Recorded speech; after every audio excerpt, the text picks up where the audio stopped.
What is up, everybody? Chris, the old ass retro gamer here, back for another live stream for my video game collection. This is all about the Sony PlayStation. This is just part one. There's going to be two. I promise. It's happening. I talk about this in every one of these videos. Why am I doing these live streams? Just in case something happens, something like a fire or something else. I have a visual record online of everything in my collection, for like insurance purposes. And it's also good to update my collection. Everybody can see what I have. Everyone doesn't think that, what is up? Xenogears, that might be coming in part two. It's just good to have like an updated collection. Like, I talk about video games all the time. I don't know if people actually realize how much I own. So it's kind of cool to show off what I have.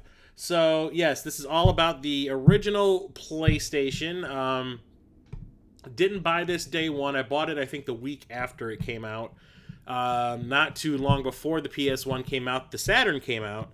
And I went out the weekend that came out. Didn't get it day one. I got it like day three. What's up, Renaissance? Make you laugh.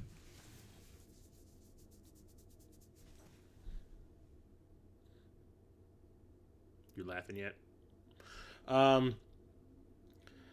So I wasn't really too excited about the PlayStation. Like I said, I just gotten the Saturn. I was enjoying it. Didn't think Sony had any business in the game marketplace. But some of the games that were coming out that I had seen in the magazines looked pretty cool. So, all right, Ren. Yeah. Some of the games that were coming out I saw in the magazines, and I was kind of excited. So I made the decision. I was like, yeah, I guess I'm getting another video game console. And then on top of that, the Nintendo 64 was coming out not too long after that. I think it was like another 6 months. But so, like the week after the PlayStation came out, I picked up like 2 games to go along with it. And I really liked it. And I collected quite a large amount of games back in the day. When I had to sell my collection in 2011 because I lost my job, I want to say I kept maybe 30 games that I didn't want to let go of because my PlayStation 3 was the original backwards compatible model, and I was like, well, I can still play these games if I want to. I don't have to have a PlayStation. So I kept a good amount. And some of them I'm glad that I kept because they ended up being worth a lot of money and I didn't want to have to buy them all over again. So let's get into it. So I'm going to start off with the long box games. One of my original goals when I got back into collecting was to get all of the long box games that were available. It didn't last long. I want to say long boxes were for maybe the first year of the PlayStation 1, its life. And they phased them out for good reason because nobody could seem to agree on what they should look like. There are ones that are made completely out of cardboard. There are ones that are made out of a cardboard and plastic hybrid. And then there are the Sega Saturn, Sega CD, fragile ass plastic long boxes, which kind of suck. But the thing is, it seems that the ones that are all cardboard are the ones that held up the best. The ones that are a combination of the two has like a plastic case, but the artwork is all cardboard that has been like glued on, and it's been 24 years since this console came out. And yeah, the glue has started to give out, so these things are starting to peel. So they don't look too good. The only ones that still look good are the ones that are all cardboard. So let's get going with 3D Lemmings. The only reason I really wanted this game was because Psygnosis. I'm trying to get all the Psygnosis games, and I absolutely had to add this one in my collection. So it is exactly what it is. It is your classic Lemmings game, just done in 3D and done really poorly. It is bad, like really bad. And for like Psygnosis' first big shot at the PlayStation, they kind of failed. Well, actually, this would be their second shot. Their first one was Wipeout, and Wipeout was pretty goddamn good. So yeah, trying to bring their flagship series over in this way to the PlayStation didn't work out. Luckily, they got back on track when they released, like, what is it, Lemmings and Oh No More Lemmings on one disc in the regular jewel case. That was good because that is just classic Lemmings. Here we have Air Combat, which is a 3D behind-the-plane dogfight simulator. Actually really good. I still play this one on the regular, surprisingly. It's still going, actually. The series is on like part 7 now, and that's in VR. What's up, Lady Nikki? How's it going? Welcome to the stream. I highly recommend this one. It is still good. It still holds up. It's basic. Like, the graphics are very plain. My Life in Collecting. Welcome. Oh, buying. That's been tricky lately. One of my favorite games. You guys know that I'm into the licensed games big time. And I think this one is still absolutely fantastic. And that is Alien Trilogy. This is Alien 1, 2, and 3 in video game form. It obviously does not follow the storylines of those games very well, or at all. I think the original only has one alien. It's been a long time since I've played this. But playing Aliens and Alien 3 are fantastic. It's just basically like a constant stream. It is not like you're playing Alien 1, 2, and 3. It's just like this progression through all the levels from, levels that are based on parts from the movies. It's really good. It is really, really good. It's a first-person shooter, one of the earlier first-person shooters, and it works. The control scheme is a little outdated nowadays, obviously, but what can you do? This is the first game I bought for the PlayStation when I picked it up that one weekend, and that is Battle Arena Toshinden. It's a 3D fighting game that was trying to be like Virtual Fighter with weapons, and at the time, it was kind of amazing. I mean, it showed you what these new consoles could do. The Saturn had Virtual Fighter, and I want to say it only had Virtual Fighter at that point in time. And that was good, but, the graphics are, blocky and kind of crappy looking. It was an early Polygon game. This refined it a lot. I mean, yeah, the characters are still blocky, but there's, like, transparencies. Like, you can see this character right here. She's wearing basically a see-through dress. What's up, Down Phoenix? How's it going?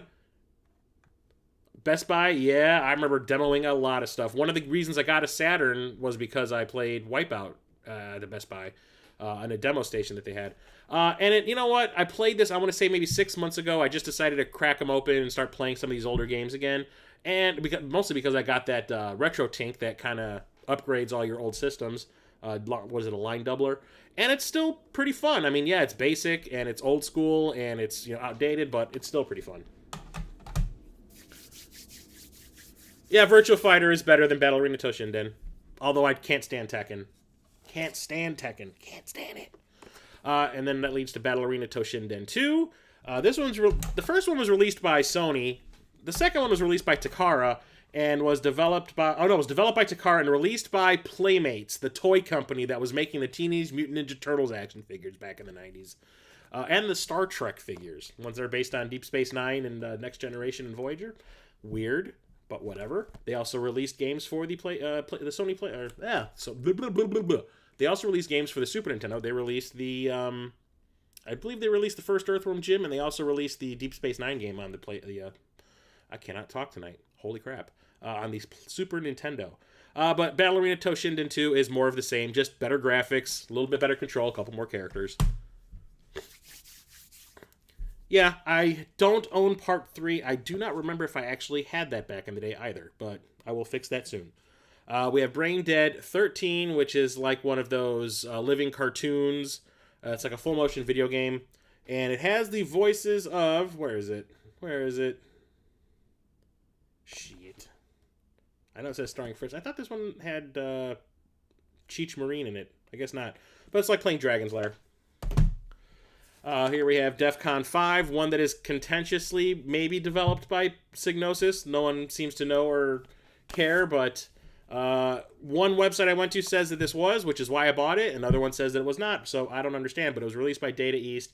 It's one of those full-motion games, and it's also, well, it's kind of like playing Wing Commander, and it's kind of like playing a first-person shooter.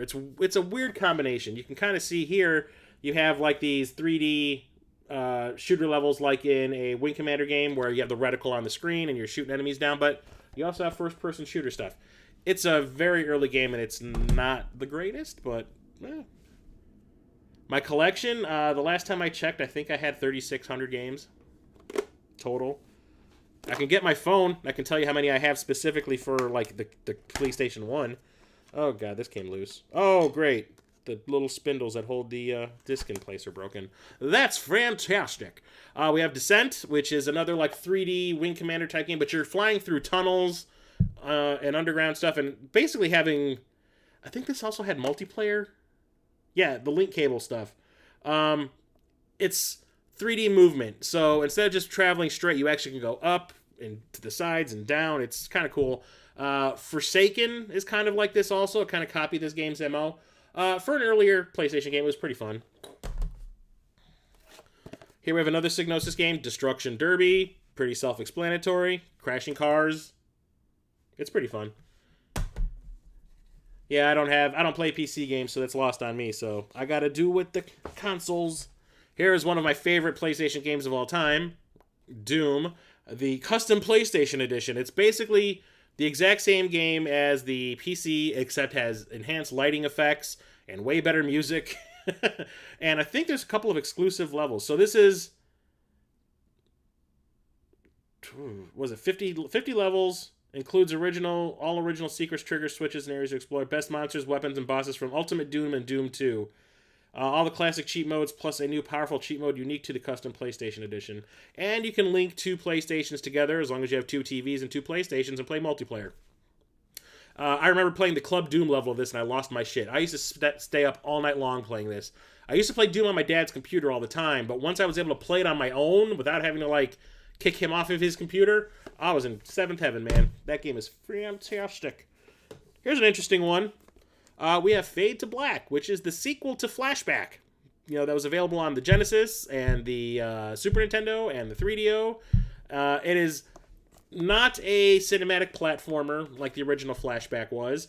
This one is more of a 3D adventure game, and it's really clunky, and you could tell it was like early experimentation with 3D. That was the cool thing about playing the PlayStation and the Saturn also at that point in time. 3D was kind of a new thing, and every game was like an event because you were probably going to see something you had not seen before. And the reason I wanted to get this was I wanted to play Flashback in 3D. And it's not quite that, but it does continue the storyline after Flashback ended, and I was just happy for that. But like I said, every one of these games was something new. I had never played anything like these before at that point in time, which is why I was really excited. That was a really cool time in gaming when like the PlayStation, the Saturn, and the Nintendo 64 were like the consoles that everyone was going for. Every game was going to be different, something new. It was great. Here we have Jupiter Strike, which is a shmup, but it's kind of like playing Galaxy Force, where you're behind the ship. It's not that great. Here we have Kalik, the DNA Imperative, which is a really early first-person shooter, and it is not that great. All the environments look almost exactly the same. You're fighting almost the exact same enemies the whole time, and the story is kind of poopy. I don't remember if this one didn't have full motion video stuff in it. DD1 or DD2? Destruction Derby? Probably the first one. I don't remember spending a whole lot. I have part 2. I don't remember spending a whole lot of time playing that one, though. I remember I rented Destruction Derby all the time from the video store that I worked at. If I was working on a Friday or Saturday night and I didn't have any plans after work and it hadn't been rented that night, I would take it home and bring it back the next day. Here we have Crazy Ivan, which is another Psygnosis joint. Like I said, I was trying to get all those Psygnosis games. This is a 3D tank simulator type game where you're taking on giant mechs and stuff like that. It's not bad. Like I said, experimentation. It was okay. Here's a weird one. We have Magic Carpet, developed by Peter Molyneux. Lightning Rod of Hate for what he pulled with those Fable games. But yeah, it's a 3D into the screen shmup, kind of like Star Fox, except you're a kid riding on a magic carpet. And slightly racist. Yeah. 3D fractal worlds that morph in real time. I remember like reading about this and hearing like it was like this graphical wonder seeing it, work, but it had like Turok fog and it kind of stank. It was you could barely see like 20 feet in front of you. Here we had to have this because, of what it is and how much I love this, and it is Mortal Kombat 3. I do believe this version of the game is kind of glitchy and had some issues, and they ended up fixing it when the Jewel Case version came out. I think it was like the Greatest Hits version, and that was fixed even further when Mortal Kombat Trilogy came out. But it is just Mortal Kombat 3, not my favorite Mortal Kombat game in the original trilogy. This one I probably played the least because I did not like the run mechanic. And for a sports game, NBA in the Zone, I used to play this all the time. I don't know why. I'm not a sports game fan, but like it was a brand new time in gaming. You know, like I said, the 3D was very new and was exciting. And I was just excited to play new games. I think the only sports game that I didn't rent back in the day was the football one. I cannot remember what it was called. The one that was released by Sony. I did not rent that at all because I can't stand football. But basketball I was willing to give a shot, and it's actually pretty fun. And I liked it to the point where I wanted to re-add it to my collection when I got back into collecting. But very early 3D basketball game, and it did not suck. This is the one that I played all the time. That's NHL Face Off. This one is fantastic. I remember my friend Charlie and I from Epic Dice Studio, if he shows up tonight, we would play this and trash talk each other like no one's business when we would play against each other. It was so much fun.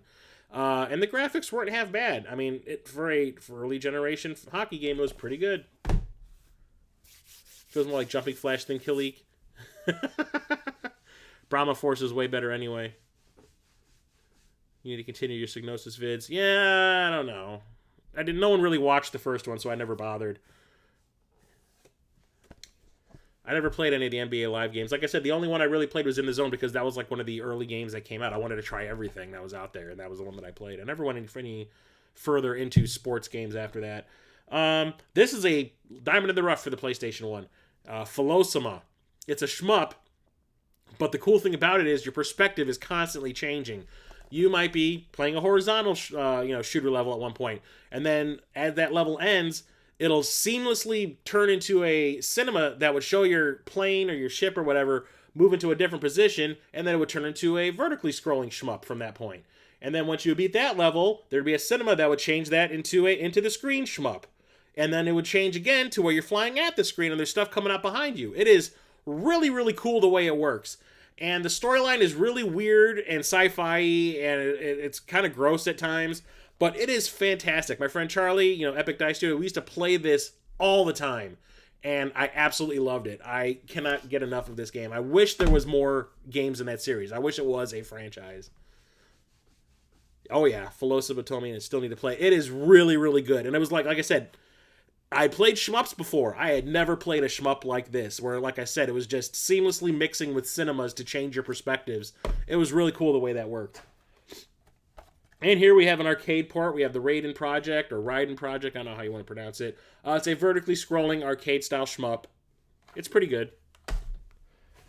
And we have a 2D platformer. The PlayStation wasn't known for 2D platformers. Everyone was trying to do 3D and all that, but Ubisoft decided, F that, and they made Rayman. And Rayman is still a franchise that is going strong today. And I remember I picked this up back in the day because I thought the character looked kind of adorable. And I had a blast with this one. It is a really cool 2D platformer with a really interesting character and a really colorful world that he plays through. And I couldn't get enough of it. And when Part 2 came out, I ran out and picked that shit up. And like I said, the original Resident Evil was brand new territory again. It was 3D, but it was doing that whole static screen thing where it was a pre-rendered background and you were just moving through it, and it was camera angles that were meant to build suspense and all that kind of stuff. Survival horror was not a thing back then. There weren't actually that many horror games that were actually scary back in the day. This was the first one that, I remember I jumped a good number of times with the dogs, with the spiders. I remember there was one point when those, I can't remember what they were called, those big... There were humanoid lizard-looking things that you start running into toward the end. One of them jumped down from the ceiling and landed behind me, and it was like 2 a.m, and I screamed like a bitch. We have Ridge Racer, which was the other game I picked up the day that I bought my PlayStation, and it's a basic 3D racing game, behind the car. Pole position to the nth degree. But the cool thing about this one was, once the game was loaded into the system's memory, you could take the game disc out and plop a music CD into your PlayStation 1, and the game will play with whatever music CD you put in there. And I thought that was pretty cool. I was always playing this game while listening to KMFDM. Hunters, that's it. Thank you very much, completionist, and welcome to the stream. So I had a blast playing this one back in the day. Here, I've never played this game. I picked it up for shits and giggles, and I still haven't played it. I probably should. Skeleton Warriors. I know this is also available on the Saturn. It's a side-scrolling platformer slash beat 'em up, and it has like the pre-rendered graphics like Donkey Kong Country. It looks... I always thought it looked pretty cool. I just still haven't gotten around to playing it. Here's another one that was released by Playmates, the toy company, which I think is based on a Saturday morning cartoon and toy line. So, technically it's a licensed game, so there you go. And I have this because, but I'm not a fan of it, I have Tekken. For some reason, I love fighting games. I absolutely love them. I could never get into these games. It's too technical. I just like knowing my combo and just smashing the shit out of people. This one was always like, you gotta dodge and you gotta block and counter and all that. It never really appealed to me. And I got into a fight. When it gets, I'll probably talk about it in the part 2 of this because we'll be talking about Tekken 2. But I actually got into like an argument with a GameStop employee over Tekken 2. At one point, it was pretty funny.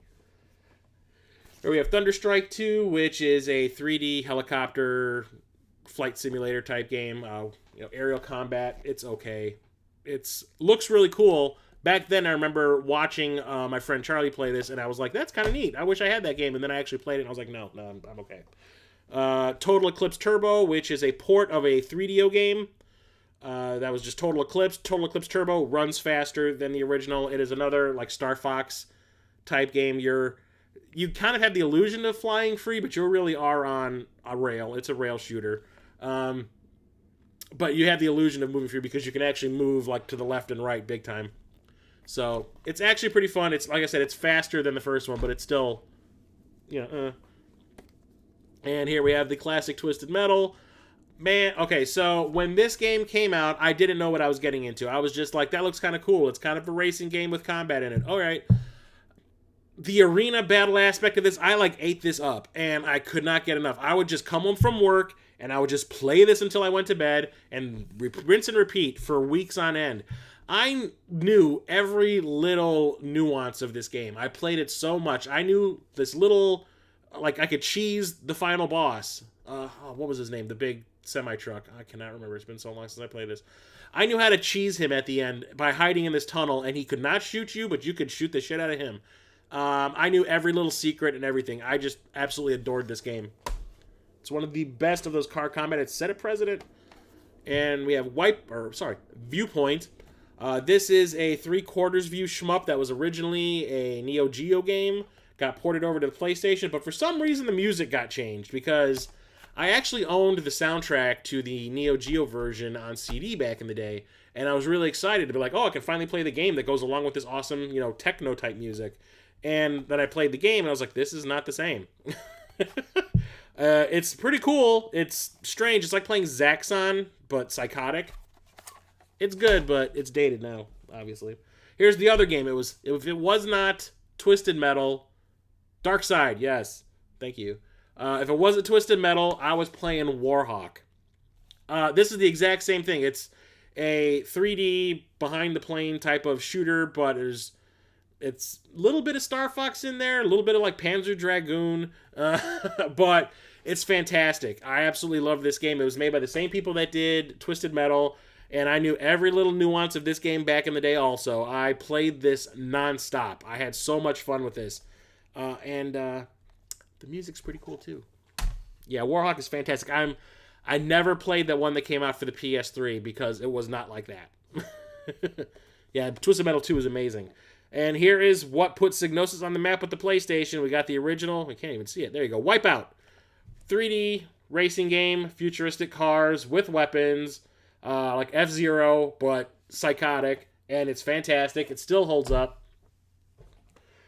Okay, so I watched my friend Charlie and his then girlfriend, who ended up becoming his wife, play this all night long one night. They rented it from a video store, and they played this all night long, and I just sat there on the couch like this watching them do it. And at first I hated it, because I'm sitting there going, this is the most boring freaking thing to watch. But the more it went on, the more I started to understand what was happening, and the more I really started to want to play it.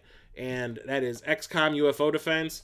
First exposure I ever had to like a real-time strategy game.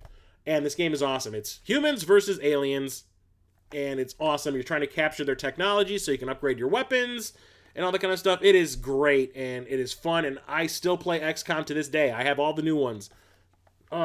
Such a fun series. And the last tall box or long box I have is Zero Divide, which is a really craptastic 3D fighting game that is trying to be like Virtua Fighter with robots and failing miserably. The graphics are ugly, the controls stink, the music is horrible. It's really bad. I only have this because I got this from a friend on Facebook for like $5. And that was like when I was getting right back into collecting. I wanted to have everything that I can get my hands on, regardless if it was shit or not. And I should probably go through my collection at some point and like pull out the games that I really don't ever see myself playing. I need a little drinky drink. Okay, so that's it for long boxes. So now I have the jewel cases, which is what everybody remembers for the PlayStation, and I gotta pull these down. They are heavy as shit. God damn. Okay, here we go. All right, so we're gonna do the first part of my jewel case games. We're gonna stop at the letter after the letter H, and part 2 will pick up at the letter I. Trust me, you might think that's pretty early on in the alphabet, but there's a lot of games here. Like I think I have like almost 300 PlayStation 1 games. All right, so start off with 007 Racing. I found this at a half price books for like $3, which is why I bought it. And it is okay. It's trying to be like a combination of Ridge Racer and Twisted Metal. I like James Bond, so I was willing to give it a shot. Here we have 40 Winks, which recently had like a Kickstarter to finish the Nintendo 64 port of this that never got completed back in the day. I think somebody found the incomplete ROM and wanted to finish it off, and there was like a Kickstarter to raise money to do so, and people went crazy for it. Since I don't like the Nintendo 64, I wasn't going to do that. And then like 3 days after that Kickstarter went online, I went to Half Price Books, and this was sitting there for $5. And I said, oh, well, you know what? I'll just take this, thanks. It's a 3D platformer, kind of like Mario 64, where you're playing as a couple of kids in Dreamland. It's okay.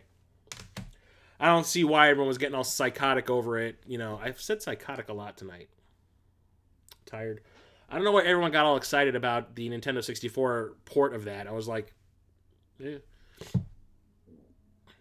Twisted Metal 2. XCOM is amazing, yes. You'd think Virtua Fighter with mechs would be awesome, just really bad. Yeah, that was the thing. It was like they were trying to rush another game out onto the market, and it didn't work. I think there's a sequel to that, too, called Divide 2 or something, or Zero 2, something like that. I never bothered.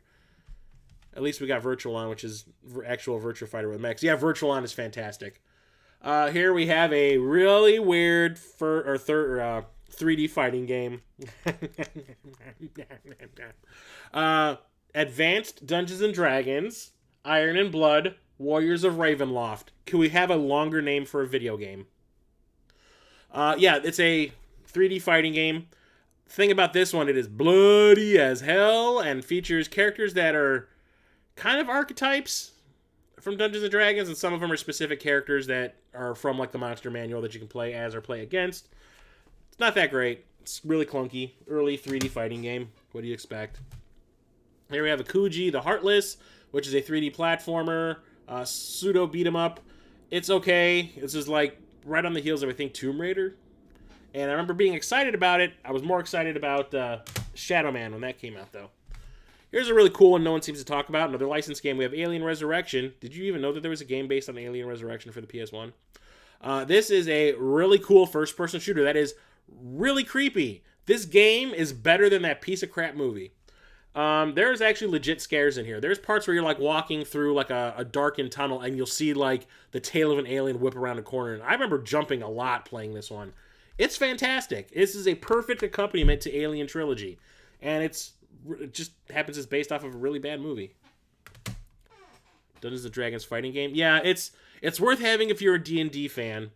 I'm kind of a D&D fan. I haven't played D&D in like years, almost 10 years.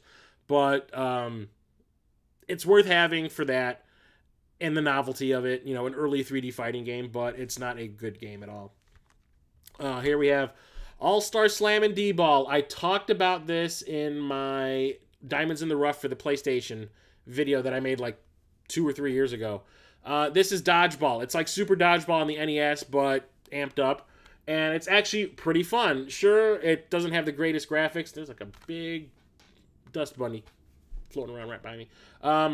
It doesn't have the greatest graphics or the greatest character designs. I don't care. The game is actually just fun. And it's one of those games you can just pop in, play a couple of quick games, and you're done. You don't have to worry about playing this whole story mode crap. There's none of that in here. It's just skirmishes, and it's fun as hell. And it's by an age tag. It was like, I think this was part of one of those compilation discs that they were releasing, because this was like a budget title when it came out. The Simple series or something like that came out in Japan. They released a few of them over here. Here we've got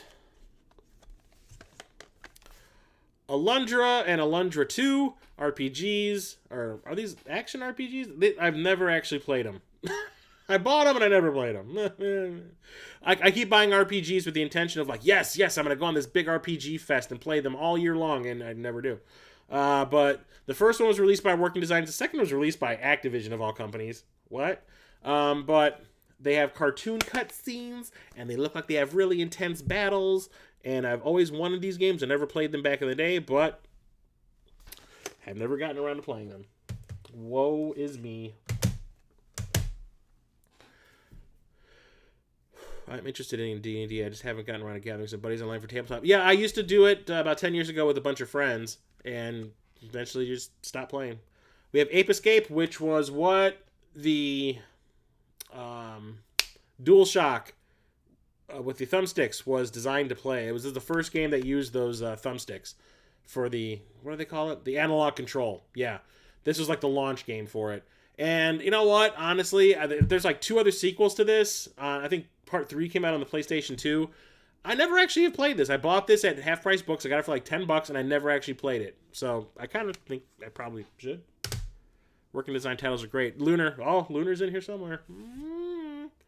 Here's another one that I think I talked about this. No, I didn't. I talked about one. Okay, well, here we have Apocalypse, starring Bruce Willis.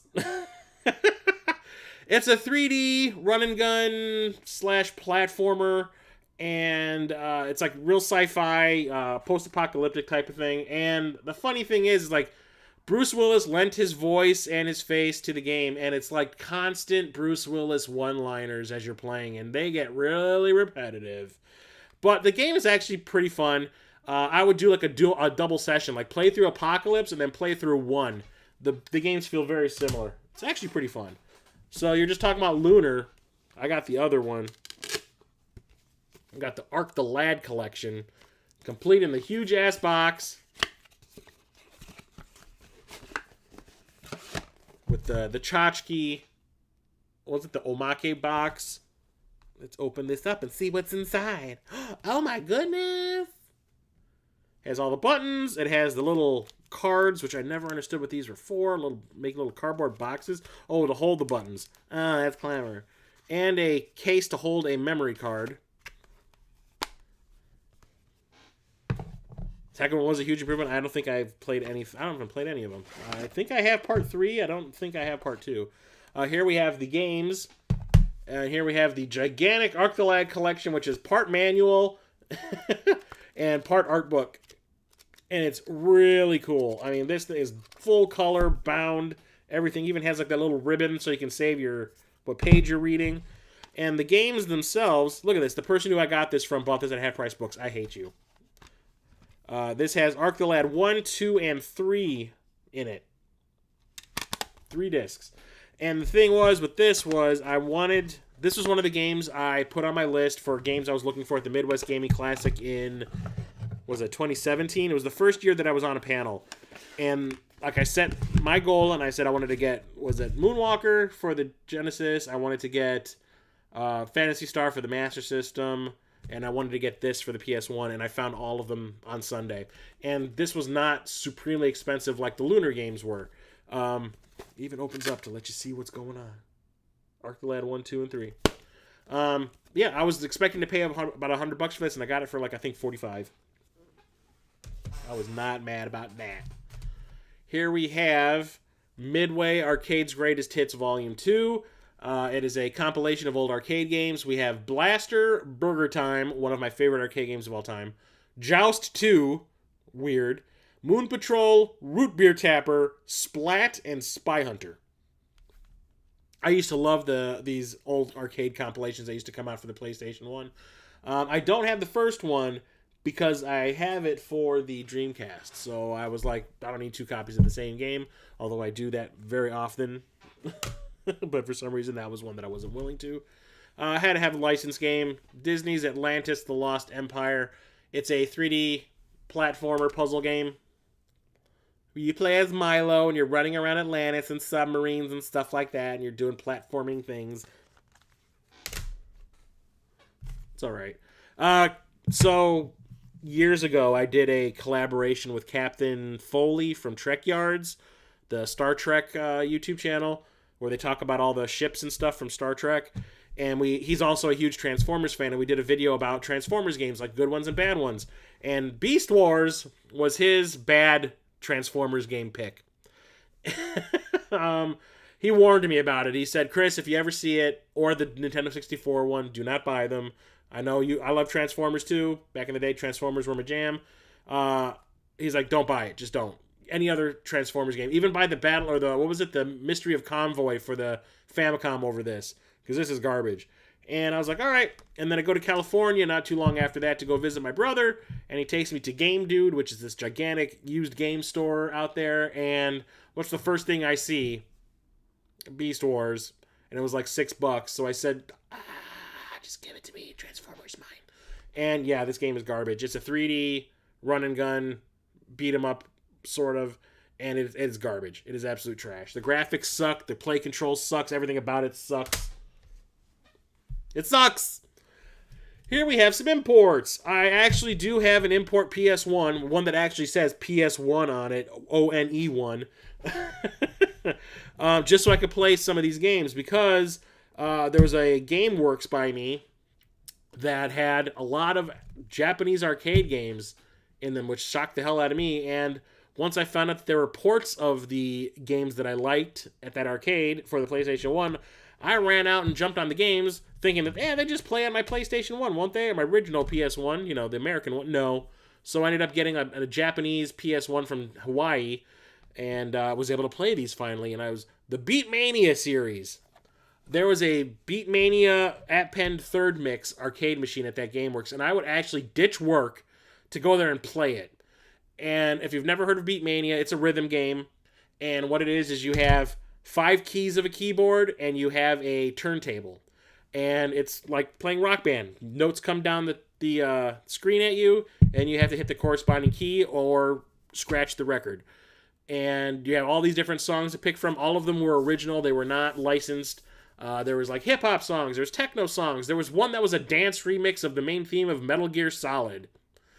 Because these are all by Konami. And they are so much fun. I could not get enough of it. I absolutely loved it. And that was where my love of rhythm games began, was with Beatmania. But here's the original Beatmania, and you need this to play all of the add-on discs. So you have the original Beatmania in here, as well as Part 2, which they call Append, which is what I guess in Japan they call an add-on. So you have Beatmania 1 and 2 in one package here. That's why this is a kind of an oversized jewel case. Robotron is one of your favorite ones? I love Robotron. I have it for the Lynx. It's kind of hard playing it on that tiny little screen when you have characters that are like tiny little dots. And then also they released all these add-ons for the game, like Append Third Mix, which is the one that I was playing at the arcade. This has a lot of really, really catchy songs on it. This is the one that made me a fan. And there's also Beatmania Fourth Mix. The Beat Goes On.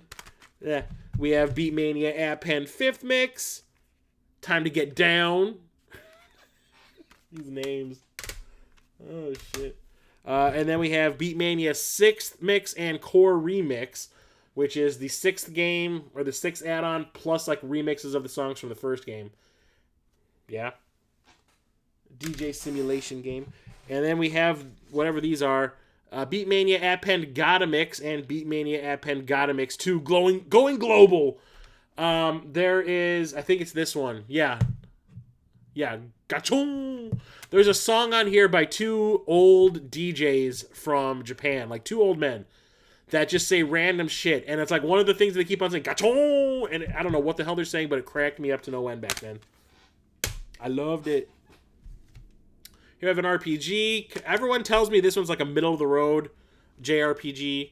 We have Beyond the Beyond, Picked it up at a local store, The Exchange, and just like every other RPG in my collection, I have not played it. I'll put that right there. Here we have Biofreaks, which is a fighting game that I really like. I don't think this was an arcade game. I think this was made specifically for the home consoles. I know this is also on the Nintendo 64. This is the better version because it just is. But it's like a 3D fighting game like Mortal Kombat 4. But there's fatalities. You can lop off people's limbs and stuff like that. Everyone has like an arm that is a weapon. It's really fun. I love the characters. It's not the greatest fighting game, obviously, but I always had fun playing it. Like I said, I'm a fighting game aficionado. Some games that I know everyone hates, I really enjoy like that. Here's one that I didn't even know existed until I saw this at the Exchange. And I had to pick it up. Blade. I had no clue there was a Blade game for the PlayStation. So I'm a huge fan of the Blade films, well, the first two. So I absolutely had to have it, and it is a 3D run-and-gun beat-em-up.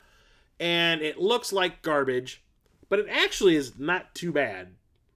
I can't complain. I mean, it's a licensed game. What do you expect? Had to have it. Picked this one up at Game Dude when I was in California. We have Blast Chamber, and I do not think I've even played it. Turning it, or burning it? What? It's 2096, and having a bomb strapped to you is a sport. Okay, then.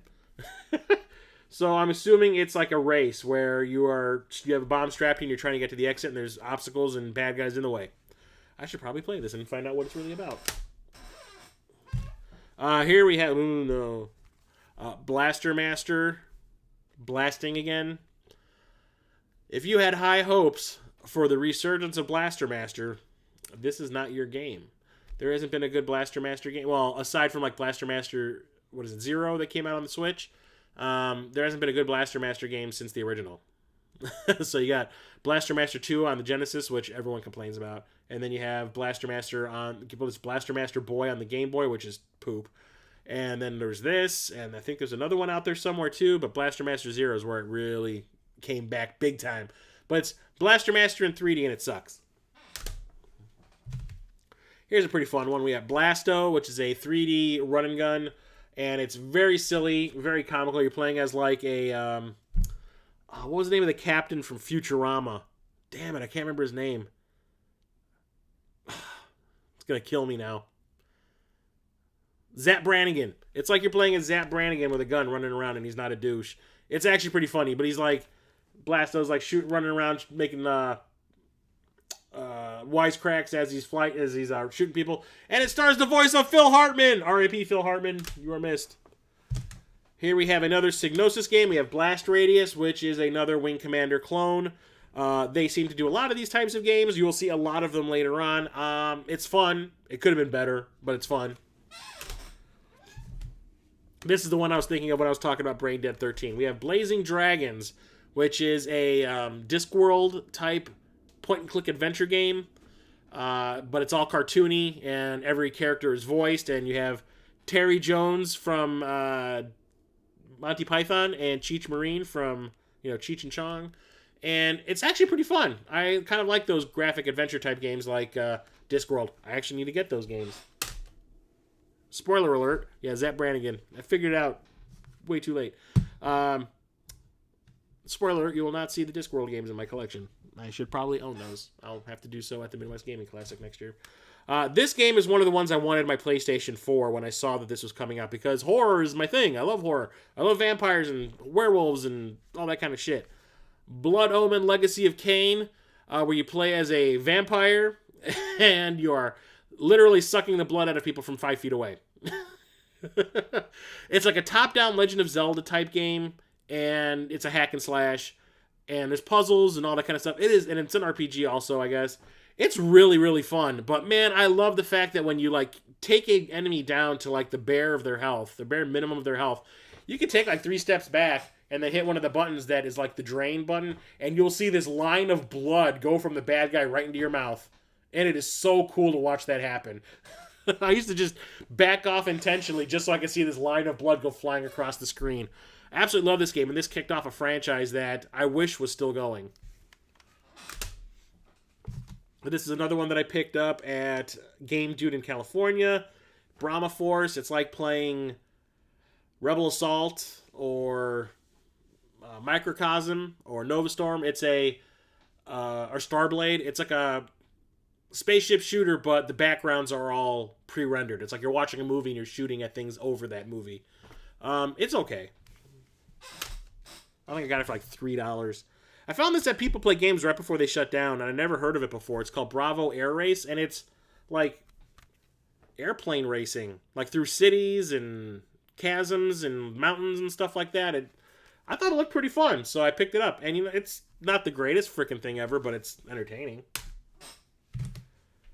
Picked this up at, of all places, I got this at Gen Con, a board game convention. That first year that me and my friends were like, oh, there's always been this auction that goes on at Gen Con for the whole weekend. People bring in stuff that they want to get rid of, and you can either auction it off or they have a consignment store. You're going to stick all of the stuff you want to sell in this consignment store.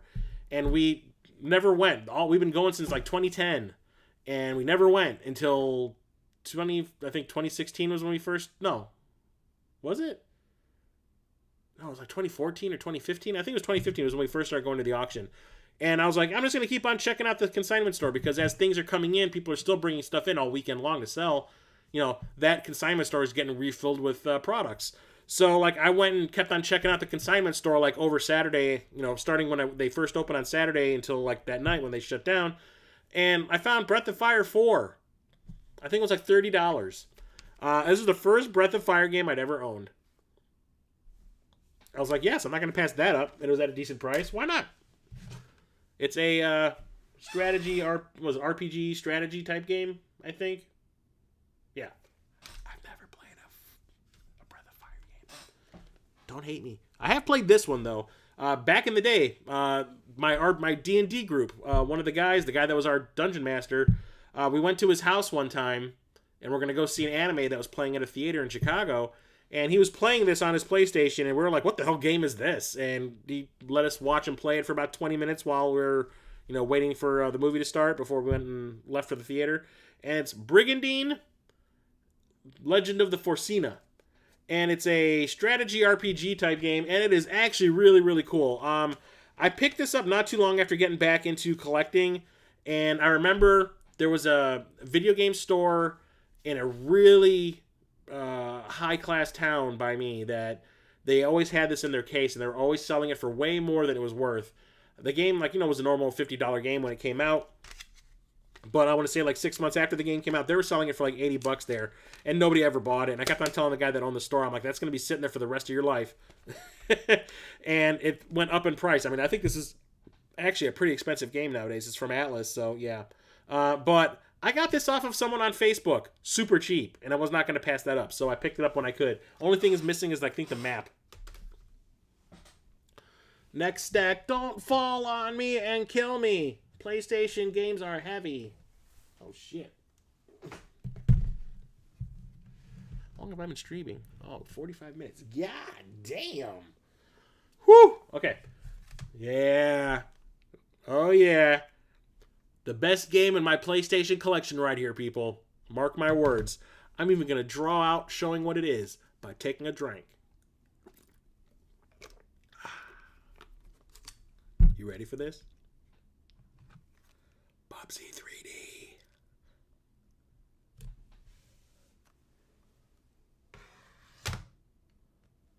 And that's all we're going to say about that. A Bug's Life. I found this at Half Price Books for, I think, $2. $2 slim dollars. And licensed game, I picked it up. Why not? It's a 3D platformer with ants. Based on a movie by Disney and Pixar. Could have been better. I think there was one for the N64 also that's not quite the same game as that. It's the same kind of game, but I don't think it's the exact same game. It's slightly different. All right, so like I said, when it came to that Beatmania, that kicked off my whole rhythm game love. So now that I'm a fan of that genre, what do? You buy every goddamn game that comes out in that genre. So I had heard about these Japanese games called Bust a Move. And I was like, isn't that the one where you're like those little dragons and you're throwing colored bubbles at the top of the screen to pop other bubbles of the same color? No, that's called Puzzle Bobble in Japan. Bust a Move is a rhythm game involving dancing. When it came out over here, because we have games called Bust a Move already, got renamed to Bust a Groove. And there's a sequel also. It's all about dancing. It's not like Dance Dance Revolution. Well, I mean, basically it is. But you have like this rhythm meter that flashes, and you have like a bunch of controller movements that you need to make in order to get your character to pull off a move for like this little section of the song. You have like 4 beats in order to pull off that move combination. And you have to hit the face button in time with the 4th beat to get them to pull it off. It takes a little while to get used to, but the thing about this game is the characters are really entertaining. The graphics are really charming. It's the songs, man. The songs for this game are all original, and they're recorded by a professional, like an actual like studio, like a recording studio. They hired people that are legit song makers and songwriters and whatever to write these songs for this game. And it had to be translated into English, so, I mean, yeah, in Japan, most of the songs in Japan were in Japanese. I think there was like 2 or 3 that were in English. When it came over here, they translated them, and they did a pretty good job. I actually had the soundtrack from the Japanese version of the game, and it was actually pretty good, the way they translated it over. But it was like all the characters are super charming. I loved playing as Kitty N, the little, furry girl. But like, I love this game. Like, I had parties where friends would come over and we would like have competitions with this. When you're playing 2-player, you can actually like throw, like a, what do they call it? It's been so long. There's like an attack you can do to screw up somebody's rhythm to like make them skip a beat. And it was like, people would get like pissed at each other over that. Like, you fucked up my combo! Type of stuff. It was so much fun playing this game with friends. And then there's part 2, which I was super excited about. And then a friend of mine, who had a Japanese PlayStation 1, ordered the Japanese version of this game, so he had Bust a Move 2. And I went over his house the moment I found out he had it to see how good it was, and I was like, wow. Yeah, it has the same characters, maybe a couple of new ones, but the songs just aren't nearly as good as they were in the first game. And with that, like, my excitement level kind of dropped. But when it did come out, I picked it up because gotta have it. And the funny thing was, like, yeah, my friends were kind of like, it's not the first game. We can just keep playing that one. So this game didn't get a whole lot of play back then. But part 2 was worth like a ton of money nowadays. I'm so glad that I kept both of these games when I had to sell my collection off. And you're talking about how that got renamed from Bust a Move to Bust a Groove. Well, here's Bust a Move 99. Puzzle Bobble 99 in Japan, probably. Yeah, and it's a puzzle game where you're matching up different or same colored bubbles, make them pop. I actually have a huge love of Bust a Move because I think I talked about it in the Saturn live stream where I had a party when my parents went to Italy and I got left behind because I just started a new job, where it was right after I bought my Saturn. And we stayed up all night long playing Bust a Move, what was it, Bust a Move 2, and Ultimate Mortal Kombat 3. Oh man, those were the days. Here we have the Buster Brothers collection. That's an arcade game where you play these people that are running around the bottom of the screen. There's like these balloons and bubbles bouncing around, and you have like a harpoon gun that comes up, that travels up the screen with like a rope attached to it. And if the bubbles touch that while it's in flight, they get popped. And it's kind of like an action puzzle type game. It's actually pretty fun. How many games are in here? 300 levels, 3 puzzle shooters on one disc. So there's part 1, 2, and 3 on here. There you go. Here we have a craptastic fighting game, Cardinal Sin. Okay, so who remembers Thrill Kill? Anybody? So Thrill Kill was like 8-person fighting game that was being developed, I think, by Electronic Arts. It was going to be ultra violent and bloody and disgusting, and it was going to be like the first adults only rated game, I think, for the PlayStation. And there was so much controversy attached to it that they just canceled the game and eventually turned that game into the Wu-Tang Clan game and just toned down the violence and put these licensed characters into it.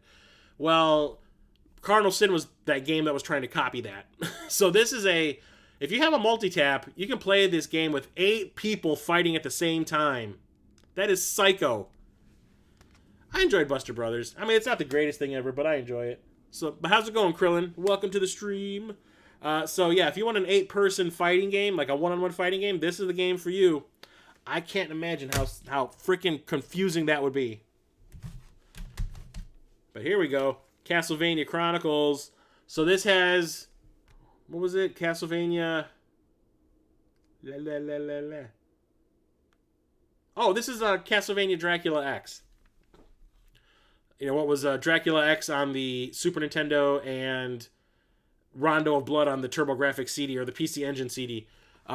Translated, finally, brought it over in a decent version, and it's actually really, really cool. I like this one a lot. I still would rather prefer to play the PC Engine version of Rondo of Blood, but this is a good way to do it if you don't have $300 laying around.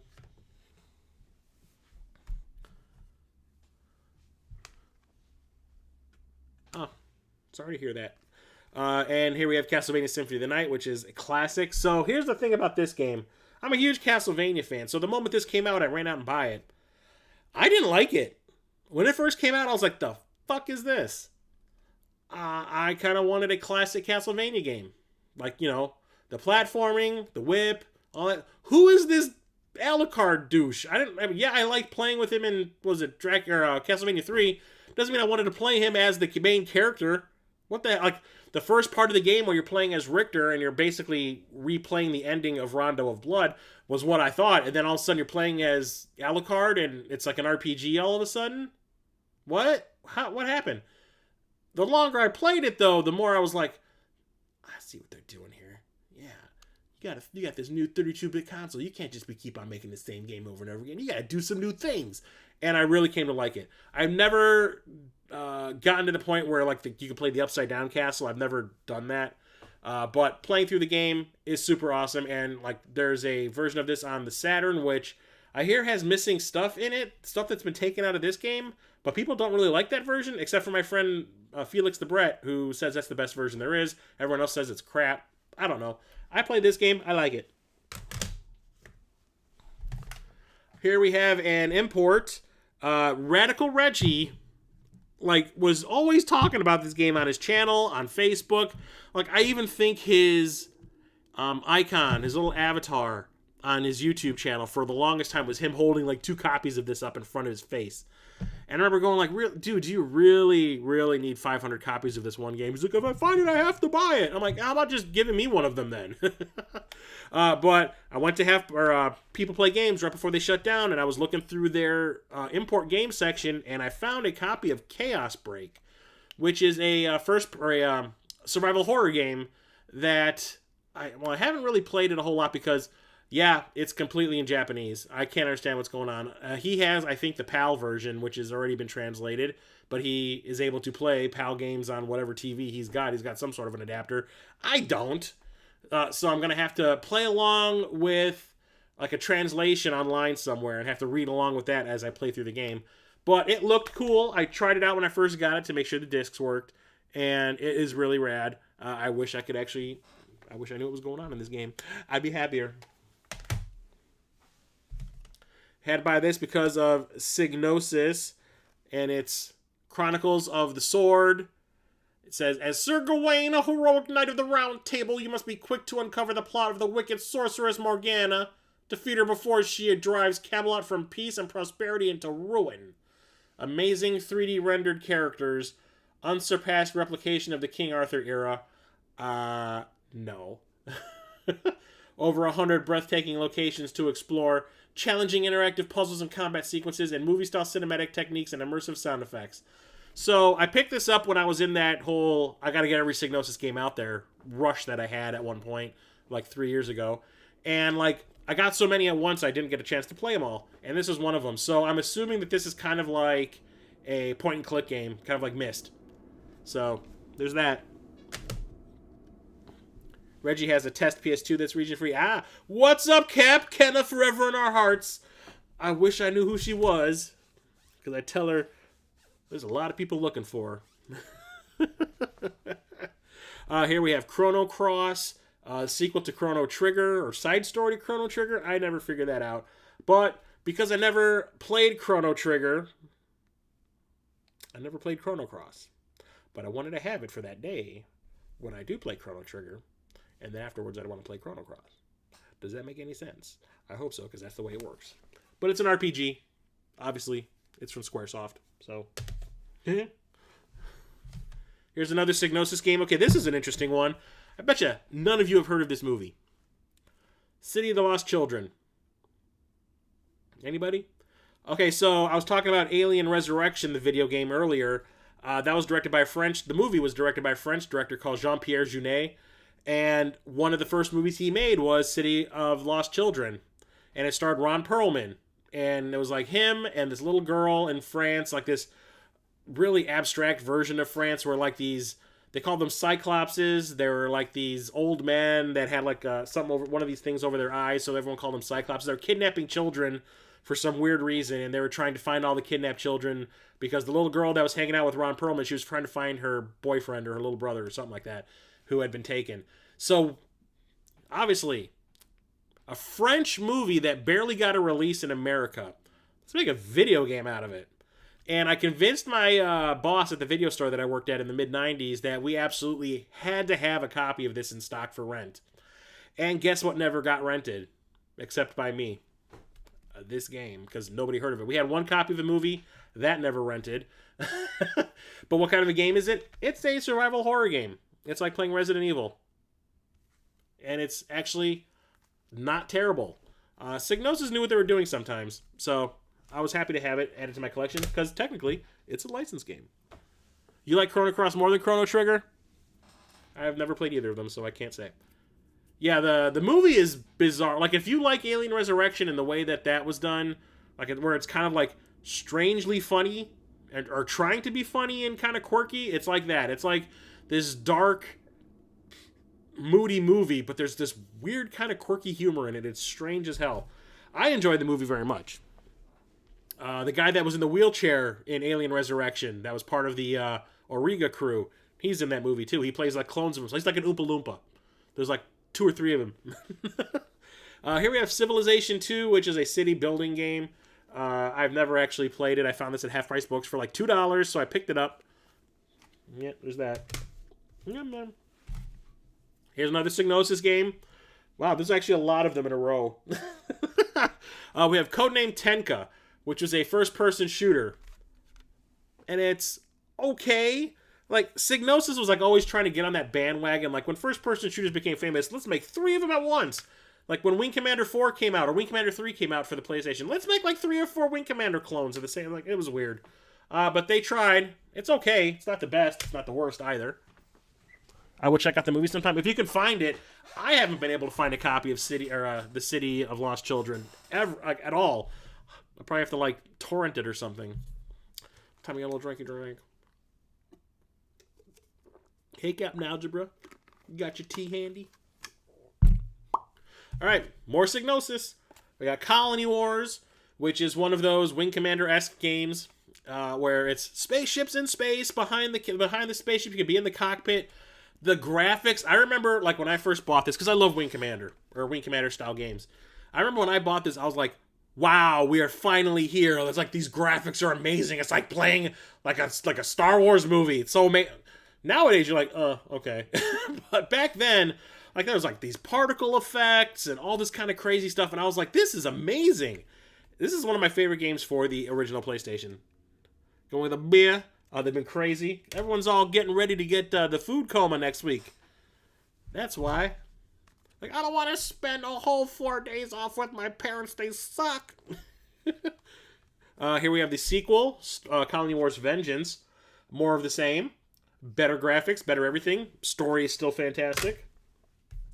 And then we have the third one. I almost called it Star Wars. Colony Wars 3 Red Sun. This one, graphics, everything has been improved. It's just not all that interesting story-wise.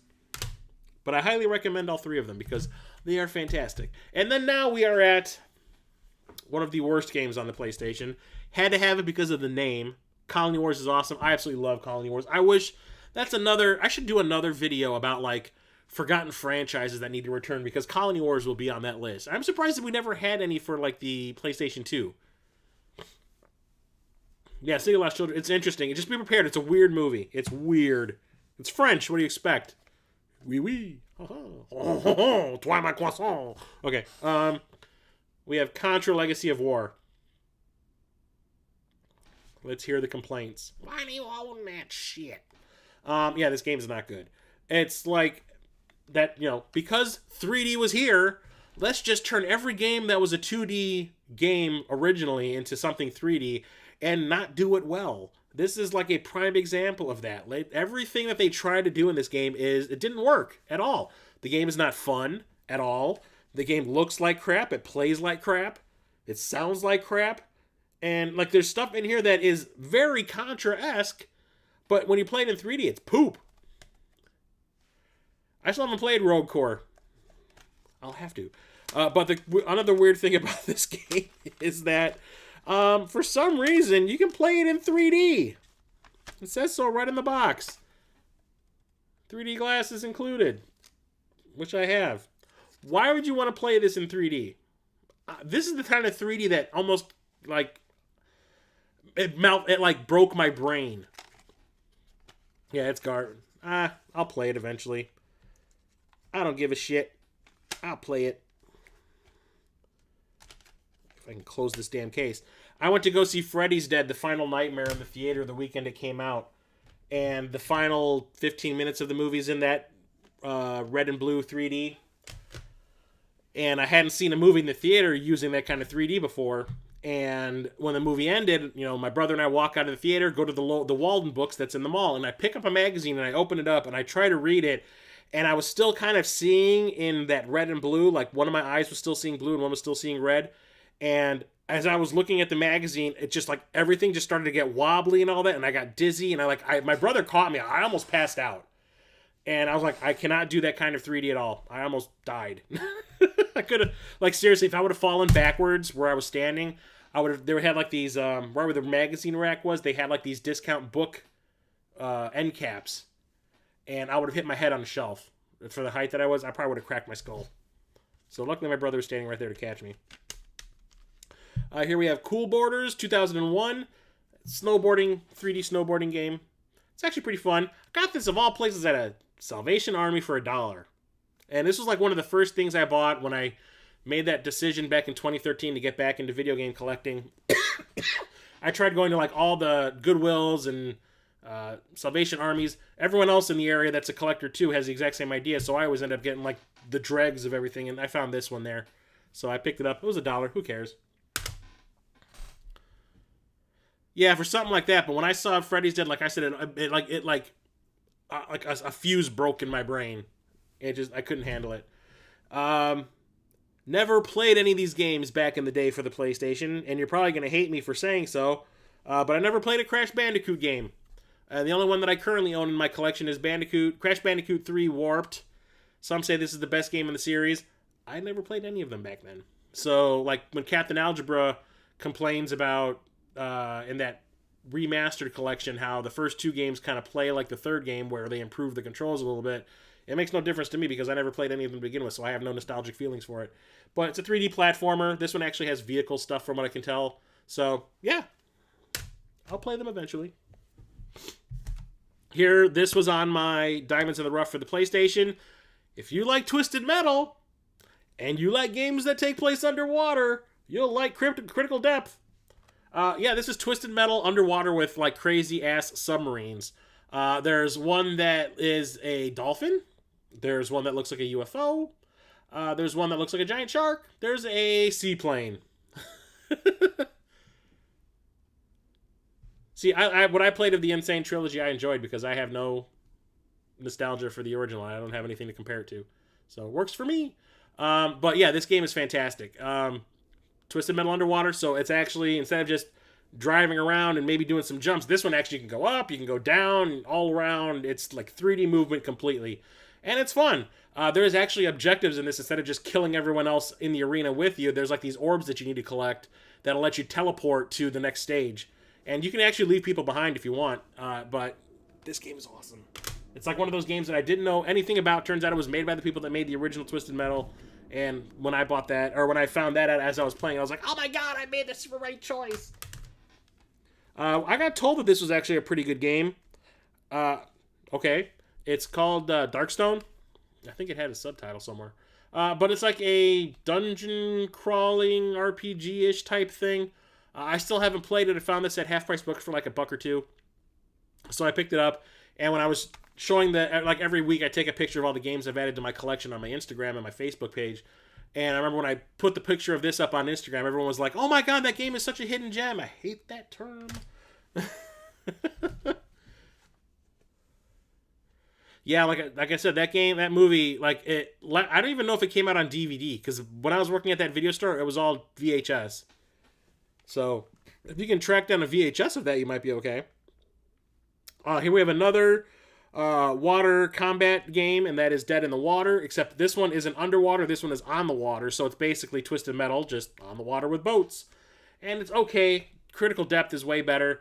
This one was trying a little too hard to be like Twisted Metal, and they really didn't do anything original to it to make it, other than the fact that it's on the water. But it's still fun.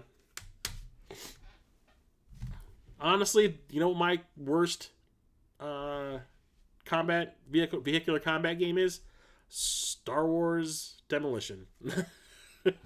As much as I like Star Wars, that game is terrible. Here we have Death Trap Dungeon. Yeah, we need a new Twisted Metal game, totally. I'm surprised there hasn't been one even announced.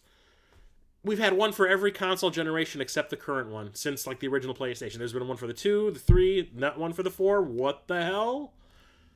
Maybe we'll get one for the 5 if we're lucky.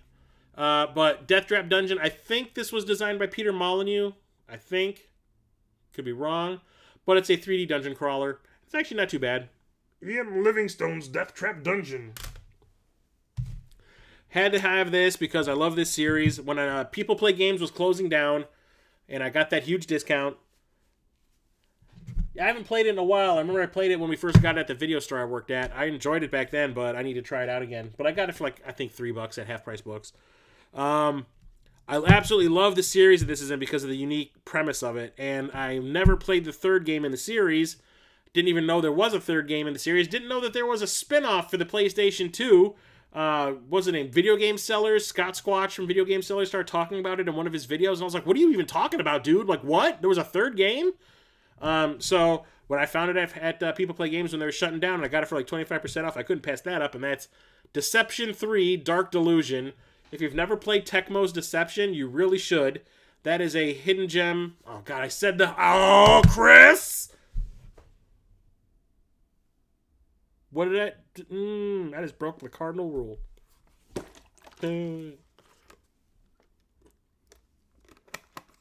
Let's try that again. If you've never played Tecmo's Deception, it's a diamond in the rough if there ever was one, because you're playing as the bad guy. You are like a devil worshiper or a witch or whatever, and you live in this gigantic mansion, and like people are coming to kill you because you're evil.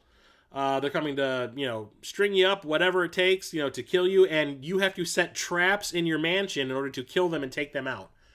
And it is such a cool, unique idea that I fell in love with it instantly. And the second game made it even better. The controls, the graphics, everything was infinitely better. I had no idea that they made a third game in the series. And you know what? Honestly, I still haven't played it since I bought it. And that was like a year ago. So I should probably do so, because I absolutely love this series. There's a fourth game in the series that came out for the PS3, and then like a complete version of it came out for the PS4, which I have. And there's a spin-off called Trapped, T-R-A-P-T, that came out for the PS2 that I had no idea existed until Scott Squatch talked about it in one of his videos. And Down Phoenix was talking about this earlier. Destruction Derby 2, another Psygnosis game, had to have it. Which one did I like better? I actually played the first one more than the second one, so I'm going to go with the first one. But it's what the name describes. It's Destruction Derby. It's Demolition Derby. Yeah, that Deception is amazing. I love those games, especially the second one. One of my friends had this back in the day. I never played it, but I liked what I saw because it was a unique take on a puzzle game, and it's Devil Dice. You play as this little kid in a devil suit, and there's like all these dice on the board, and I think you had to. It's been forever since I've tried this. I think you had to match up the numbers. You can kind of see like the dice are like stacked up on a board, and you run across them, and as you run across them, you can turn them over. I think you're trying to match them up. It says an addictive 3D multiplayer puzzle game. Devil Dice tempts players to beat the clock, or up to 4 other players in a frantic high-speed circus of tumbling dice. Raise your devil over the tops of the dice, turning them over to line up numbers, retire rows, and raise your score. I just remember my friend Tom, that I used to hang out with all the time back in the day, his little brother, who was like 5 years younger than him, would play this for hours on end. So I just ended up watching him play it, and I was like, that looks pretty fun. I never played it myself back then, but when I found this at Half Price Books, and I think this was like a good $20, this is kind of a hard game to find, I was like, shit, I need to play it, and I did, and it's fun, and I enjoyed it, and yeah. Here's one of the only greatest hits I have in my collection. I need to fix that and get rid of it and get a Black Label version of this, but we have Die Hard Trilogy. This game is fantastic. Unlike Alien Trilogy, where it's like stuff from all 3 movies are mixed into one game and not separated by movie, this one is. So you can play as Die Hard, and it's like a top-down adventure game, and a run and gun also, like where you're running through the Nakatomi building, taking out all the terrorists, and that's fun. And then there's part 2, Die Hard 2 Die Harder, where it's an on-rails shooter like Virtua Cop at the airport. That's fun too. And then you have the third one, and that's Die Hard with a Vengeance, where you're in a car driving all over New York City trying to find all the bombs that the bad guys placed all over the place. And that's fun too. This game is fantastic. It is one of the earliest games I remember playing that was based on a license back then that I thought was awesome. And I was telling everybody they needed to own this back then. Nobody would believe me because everyone was still sad about all the ones that came out for the Nintendo and the Genesis and the Super Nintendo. Whatevs. And then we have Die Hard Trilogy 2, which is none of those things. This is Viva Las Vegas, featuring music by BT. Okay. Yay. Yeah, it's not based on any movie, obviously. They're just trying to capitalize on the first game. It has stuff that is just like the first game, but for some reason it doesn't play nearly as well as it did in the first one. I don't know why. I don't know if maybe it's a different developer. This is N-Space. Probe did this one. N-Space did this one, and they did not pull it off. It is not that much fun. But like I said, you've still got the top-down run and gun areas. You've got the on-rails shooter stuff, and you've got the car stuff. It just doesn't work nearly as well as it did in the first one. So if you were asking me which one you should get the first one. Dino Crisis 2. This is the sequel to the first one, which was a ripoff of Resident Evil by Capcom, so they're ripping off themselves, but instead of monsters and stuff like that, you're fighting genetically engineered dinosaurs that are out to eat your ass. And that was really cool. I have that for the Dreamcast. But part 2, I'm not sure. I don't think this was the pre-rendered backgrounds anymore at this point. I think it was actually full background, 3D backgrounds that you could run through that scrolled with you instead of being like a static picture that you're running through. But it's not too bad. First one's definitely better. Yeah, Dino Crisis on the Dreamcast is really good. Like I said, I think that's the one where they got rid of the pre-rendered backgrounds. Here's an awesome one I talked about in my Diamonds in the Rough for the PS1. That's Disruptor. It's a first-person shooter, one of the first ones I played after Doom that I actually really liked, because in this one you have psychic powers. So you play as like a cop, and if you're deemed worthy, you are like augmented to have psychic powers, and there's like these horribly, horribly cheesy full-motion video cutscenes with actors that suck. I mean, every one of them is terrible and cheap-looking. Like, whenever you go on a mission, you're told to go to the teleporter room to teleport to your next assignment. And the teleporter is like a closet that has like this little ring on the ground, and you see your character put his foot in it, and then it teleports you. It is the cheapest looking thing I've ever seen in my life, but it's like B-movie charming, cheesy, and cheap, which I really enjoy. And the game is actually really, really fun. Once you start adding in the psychic power stuff, it's really fun, but even without the psychic powers, it's a totally solid first-person shooter that I highly recommend. Get this one. I found this at Half Price Books for like $3, and I couldn't pass it up because I talked about when I was talking about the Castlevania games. I love vampire stuff. This is Dracula, The Last Sanctuary. And this is a Myst-style game, if I remember correctly. It says, as Jonathan Harker, you know that your wife, Mina, trapped under the vampire spell, will never be safe as long as Dracula is still alive. You must now hunt down Dracula in an attempt to vanquish him forever. Follow a lethal trail in a chase from London back to Transylvania, from an insane asylum to Dracula's castle, and through an underground prison littered with the bones of forgotten men, arriving finally at Dracula's last sanctuary. Only with your wits and ingenuity can Dracula be defeated. Freely explore more than 40 different scenes and locations, stunning 3D graphics and animation, over 30 hours of gameplay, solve challenging puzzles. So it's like Myst. It's actually not too bad. And it does look pretty good. It's by this company called Dreamcatcher. And I have a few games from them in my collection, and one of them ended up being on my list, right? Was it two of them? I think it was two of them on my list for the Diamonds in the Rough for the PS1. This one almost made that list also because, like, nobody's heard about it. It's actually pretty decent. And here's another one, Dragon Valor. And I'm not sure if this is an RPG or not, but it's by Namco. Yeah, you're a dragon slayer. The thing is, like, I never knew if this was an RPG or not. I think this is just like a beat 'em up. I got this off of someone on Facebook back when I first got into collecting. And I was just, like I said, I was just trying to buy everything out there. And it's not the greatest thing ever, but the graphics are pretty sweet. So I think it's a beat 'em up. I could be wrong.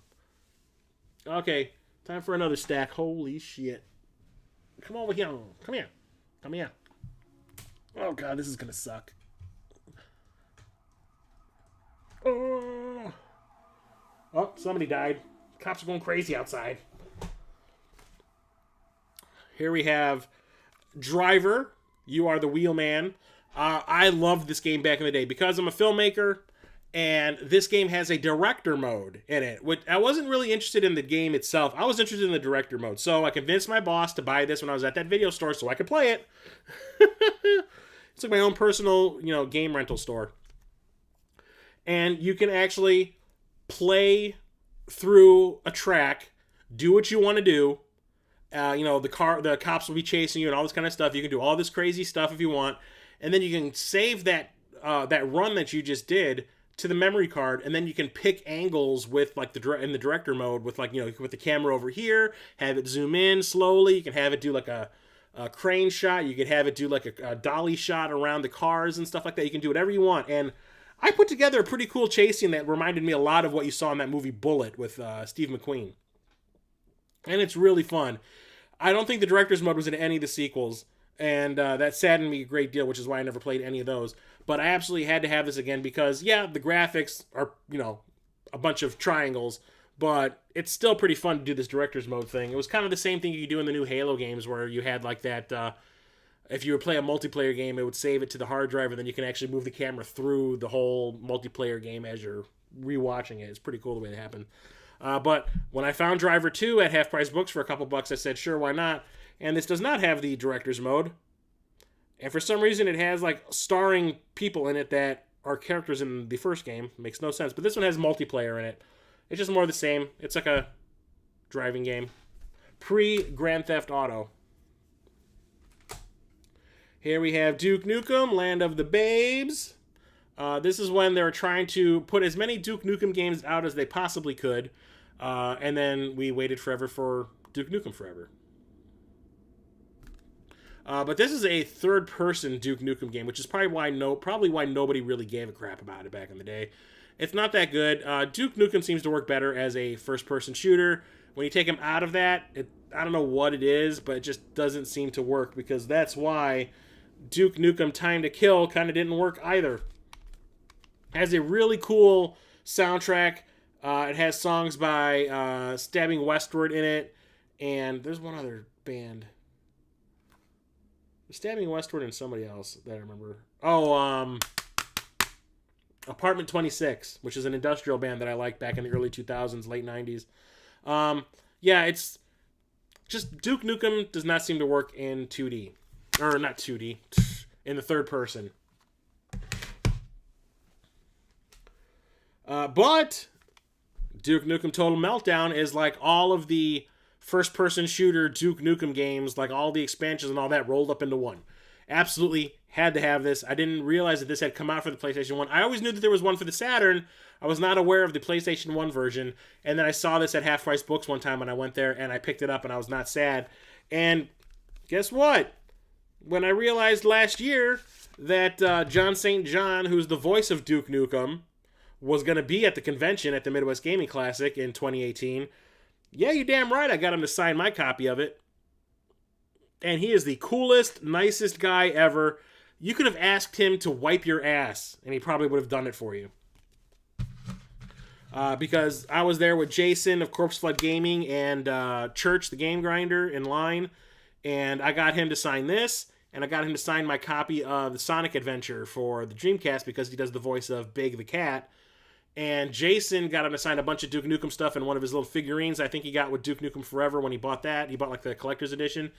And he got him to record like a greeting to it for his YouTube channel, which is awesome. Yeah, that guy is amazing. I was really sad that he didn't come back this year. I was hoping he would because I had more stuff I wanted him to sign. And he was signing everything for free. He didn't charge for anything. Jason, after we met John St. John at the convention, and we got our stuff signed and we got our pictures with him. I took a picture with him. He was super nice there. He wasn't charging for anything. Jason forgot that there had been a release of Duke Nukem, the 3D version of Duke Nukem, on the PlayStation 4 and the Xbox One. And he was like, oh shit, if I only knew that was a thing, I could have gotten him to sign that too. So he ran back into the dealer's hall to try to find a copy of it, and he couldn't find one.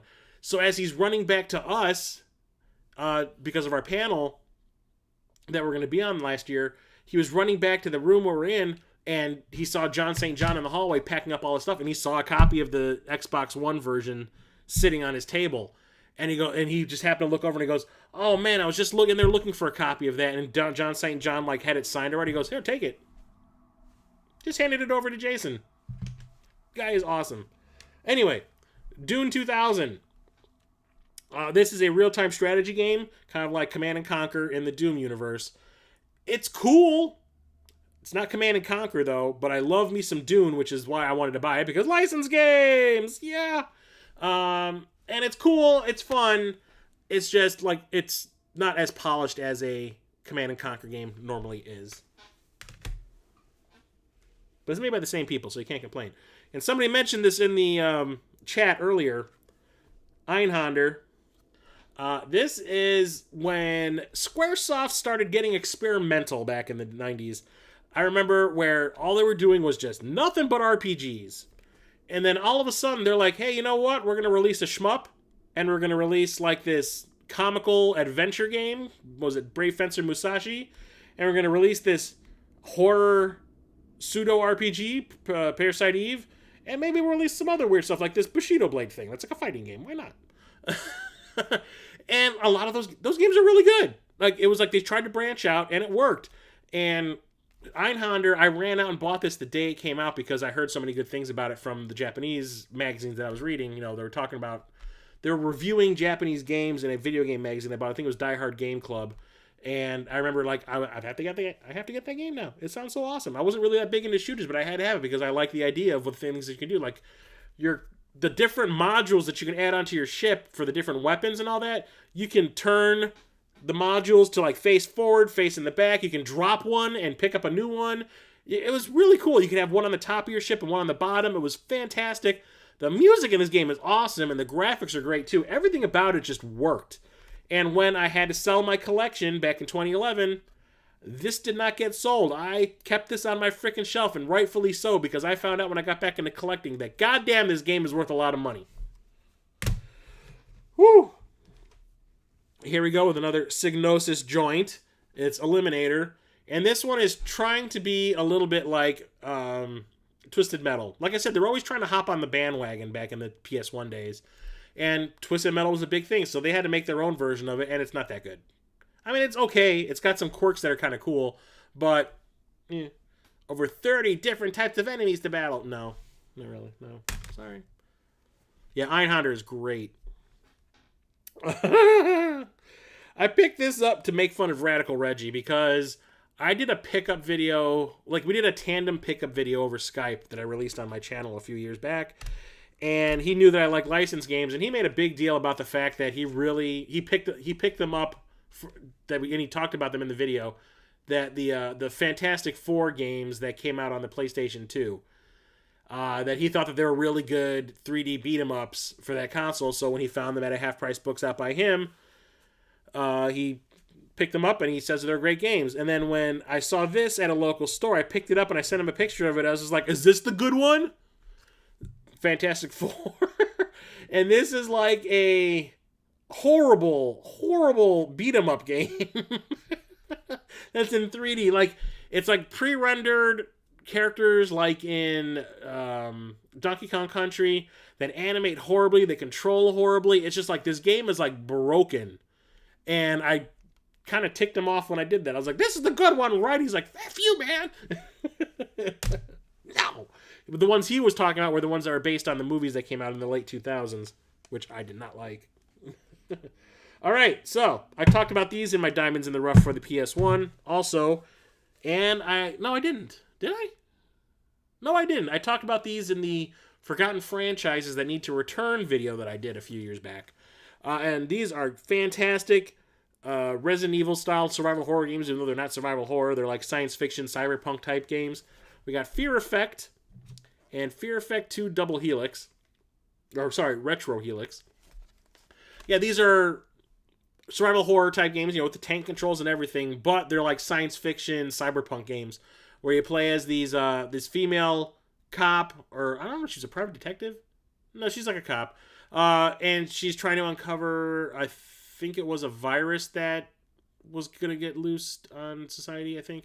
But it's like not horror, it's not scary at all. It's just actually really cool. And the second one is a prequel to this game, and it's got some LGBTQ stuff going on in it a little bit. And it was kind of ahead of its time because games weren't doing that back in the day. So I gave them credit for trying to do something different and to say something with your game. And they're awesome games. I highly recommend those. Pick them up. Do not buy this game if you have a chance. I love the movie. I absolutely love the movie that this game is based on. But the game is poo-poo. Oh, God. This should have been such a better game. It's The Fifth Element. All you really had to do was have it be a decent beat 'em up. And it is one of the clunkiest games I think I've ever played. It feels like they made this game in a month. You play as either Lilu or Corbin Dallas, and it's like platforming, which is horrible. The beat 'em up stuff is horrible. Once you get a gun when you're playing as Corbin, it gets a little bit better because you don't have to run up to people and like move through them, because the hit detection is horrible. And there's a lot of clipping and shit going on, and it's like you'll get caught on corners like nobody's business. The graphics are not good, and there's even like a compilation, like a montage of scenes from the movie over the opening of the game, and even that's bad. And they play like a remix of the Diva song, the opera song from the movie. It's horrible. So naturally, I'm a big fan of this movie, so I want to get the game, go to Best Buy, pick it up, bring it home. I played it for 20 minutes, and I was like, yeah, I made a mistake. Not all licensed games are good. That's one of the bad ones. Like, really bad. Like, really, really bad. And here we have Fighter Maker. And, so, H-Tech released, like, a whole line of Maker games. I think this came out after RPG Maker. I jumped at the chance of being able to make my own fighting game. You get to not really design your character, but you get like a bunch of pre-made characters and like limbs that you can use with them and stuff like that. So you have, it's like you can't really design them from the ground up. You have to use all these pre-existing parts. And you design their moves, and you can use that. You can figure out the timing for when they hit, from when you hit the button to when they'll connect and stuff like that. And the arenas and all that, you can stuck. It's really kind of cool. But it is also, like I said, you don't have a whole lot of choice in... I don't think there was a sequel. Yeah, there is a sequel for the PS2. I'm really confused tonight. But it's not too bad. It could have been a lot better, I think. Because those RPG Maker games are awesome. They really let you do a lot with those. Here we have Fighting Force. And guess what, people? This is Streets of Rage 4.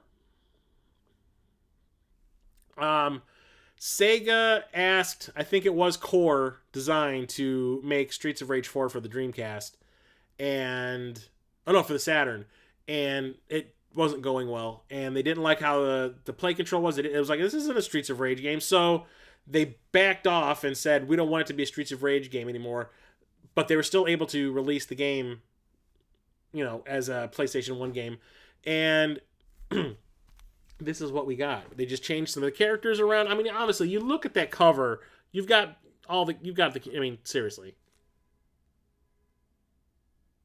Those are characters from Streets of Rage. Just palette swapped and whatever. It's not good. I can see why Sega was like, no, we don't need this to be a Streets of Rage game. We're going to ruin the license. It's a 3D beat 'em up, and it kind of stinks. Now we're going to get into something everybody's going to like. The Final Fantasies. Oh my God. Mein Gott, the Final Fantasies. Final Fantasy VII. Everybody loves this game. Except for me. I tried 3 times, I think, back in the day to get into this game, to try to play through it. And I always would get to the end of disc 1, and I'd be like, I kind of don't want to put in disc 2. I could not get into it. I don't know what it was. But I still want to own it because one day I might actually want to play through it. Definitely not interested in the Final Fantasy VII remake that's coming out at all. Especially with the model that they're using, where it's like you're going to have to pay for chunks of the game. You're going to have to spend $100 on that damn game when it's done. No thank you. And then we have Final Fantasy VIII, which is my buddy Musty Hobbit's favorite game in the series. I watched him stream this for probably 3 months on Twitch, and I watched him finish the game on stream, and it was fantastic. I still don't like the game. I told him to his face, I'm like, I don't like it, but I'll watch you play it because I don't want to be the one to play it.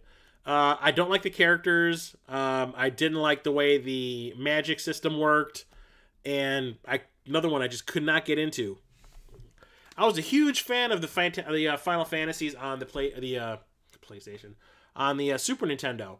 And I was always getting disappointed by the ones on the PlayStation because I was so excited that it was coming back because I knew there was a whole bunch that we missed out on. Japan didn't want to release them over here for whatever reason. So, But then there's Final Fantasy IX, which got away from the whole sci-fi, aspect of 7 and 8, which might be one of the reasons why I wasn't all that interested in those games and I couldn't get into them. Brought it back to the fantasy aspect. And Musty Hobbit's actually streaming this right now on Fridays on his Twitch channel. This is the one I like because this one got back to what made Final Fantasy awesome. You got, white mages, red mages, black mages, blue mages, all that shit. And it's what Final Fantasy should have been. Yeah, the story gets a little weird. And some of the characters are kind of like, are you derpy? Seriously, you just did that? Steiner's kind of a douche. Excuse me, got the hiccups now. But I love this one. That's the Final Fantasy game for me. And then we've got Final Fantasy Anthology, which has Final Fantasy 5 and 6 on it. 5 we never got over here. 5 is one of the ones that was withheld from us from Japan. I don't know why, but we did get Final Fantasy 6, and that's the one that was released as Final Fantasy 3 for the Super Nintendo, which I own and have yet to play through all the way. But if I didn't own it for the PlayStation, or for the, I keep on wanting to say PlayStation for every freaking console I want to talk about that isn't the PlayStation. I haven't played through it on the Super Nintendo, but even if I didn't own the Super Nintendo version, I would play through it on this. Final Fantasy 3 is great, and everyone claims it's probably one of the best Final Fantasy games ever. I still like Part 4 the most, but can't go wrong with this. 2 great games on one set. Oh god, I got more. Pick these up. Shit.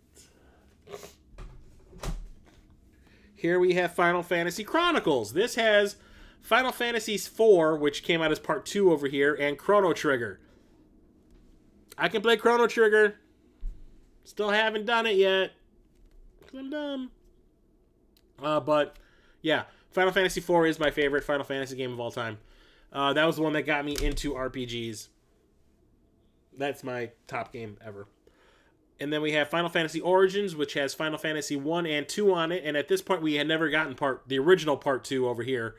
It eventually came out on the Game Boy as Dawn of Souls, Final Fantasy 1 and 2. And I played through them both on that. But I never really got into the original Final Fantasy on the NES. I couldn't do it. I was like, you know what? I'll just play Dragon Warrior. I'm okay.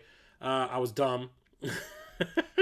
But yeah, first time we were getting these. I remember I was really super excited when these compilations were coming out because we're finally getting these Final Fantasy games that were being withheld from us back in the day for whatever reason. Final Fantasy Tactics. I wasn't into this back when it first came out, but a friend of mine who I was in the D&D group with in the late 2000s. While we were D&Ding one night, turns out one of the people that was in the group was trying to develop their own board game. And they brought it to the D&D night one time, and they're like, hey, would you guys play test this for me tonight? Instead of playing D&D, can we play test this? And we're all like, yeah, sure. And it was a board game based on Final Fantasy Tactics with the height thing. She bought little platforms that we could put the characters on so we could have like height differences for everything. So like there was the level, like the height difference. Like, how do you explain it? Like a different platform that people would be on, so you'd be higher than somebody else. And it was a perfect recreation of this in board game form. And from that point on, I was like, you know what? That was so much fun. I need to play the real game. And I picked up a copy of it, and holy crap, I loved it. And it's an RPG-esque, but it is a strategy game in the Final Fantasy universe. And why there are not more games in the series, I don't know. Here we have some more Psygnosis games. I would normally never ever buy these games if it wasn't for Psygnosis being involved. But we have Formula 1 Championship Edition and Formula 1 2000 officially licensed product of racing. I don't give a shit. Like I said, if they were not Psygnosis, I would not have bought them. They're okay. Formula 1 racing, what do you want? And I was talking about this when I brought this one up when I was talking about Descent. When I was talking about the long box games. We got Forsaken, which is a clone of Descent. Descent was like a really popular PC game, and this was trying to capitalize on that. And it's another 3D tunnel. How would you describe it? It's a tunnel shooter, 360-degree deathmatch. You're in an arena, and you have the ability to fly in 360 degrees and take on other players. There's computer players. You can play multiplayer with other people. It was okay. Back in the day, I actually had this for the Nintendo 64 instead of the PlayStation 1. But when you find this for $1 at a half-price books, you buy it for the PlayStation. Front Mission 3. This is a real-time strategy game with mechs from Squaresoft. It's okay. Oh, shit. I'm dropping stuff. No, don't go into the light. God, my throat is going so dry. We have Galarians, which is another survival horror style game, but this one you play as this kid who has been experimented on, and now he has psychic powers like in Akira. He can set your ass on fire. It's actually pretty cool. Yeah, the story is kind of muddled and kind of goofy at times, but it's pretty cool twist on the survival horror genre where you have a kid with psychic powers and stuff like that, or pyrokinesis. And there's a sequel for this on the PlayStation 2 that's actually not too bad also. There's also a movie about it that came out on DVD. G Darius, which is a shmup. I don't know if this is part 3 or 4 in the series. I can't remember. But it's a horizontally scrolling shmup where you're taking on Robofish. The Japanese are weird. It's a good series, though. I really enjoy this. I have a Darius game for, I think, 4 different consoles. I actually enjoy them a lot. Okay, so when I was talking about Thrill Kill, I think I was talking about Cardinal Sin. Thrill Kill was that 8-player fighting game, one-on-one fighting game where it was going to be super bloody and it got canceled. A bunch of companies were trying to copy that also to capitalize off the media attention that Thrill Kill was getting, and then it got canceled, and then all those games got thrown out, and no one gave a shit. One of those was Gekido Furious 4-player fighting. If you had the multi-tap for the PlayStation, you could have played this. It's a one-on-one fighting game. Well, actually, it'd be 1-on-4 or whatever. It's not good. Not good at all. 4-player fighting at the same time. I can't imagine it playing with 8 characters.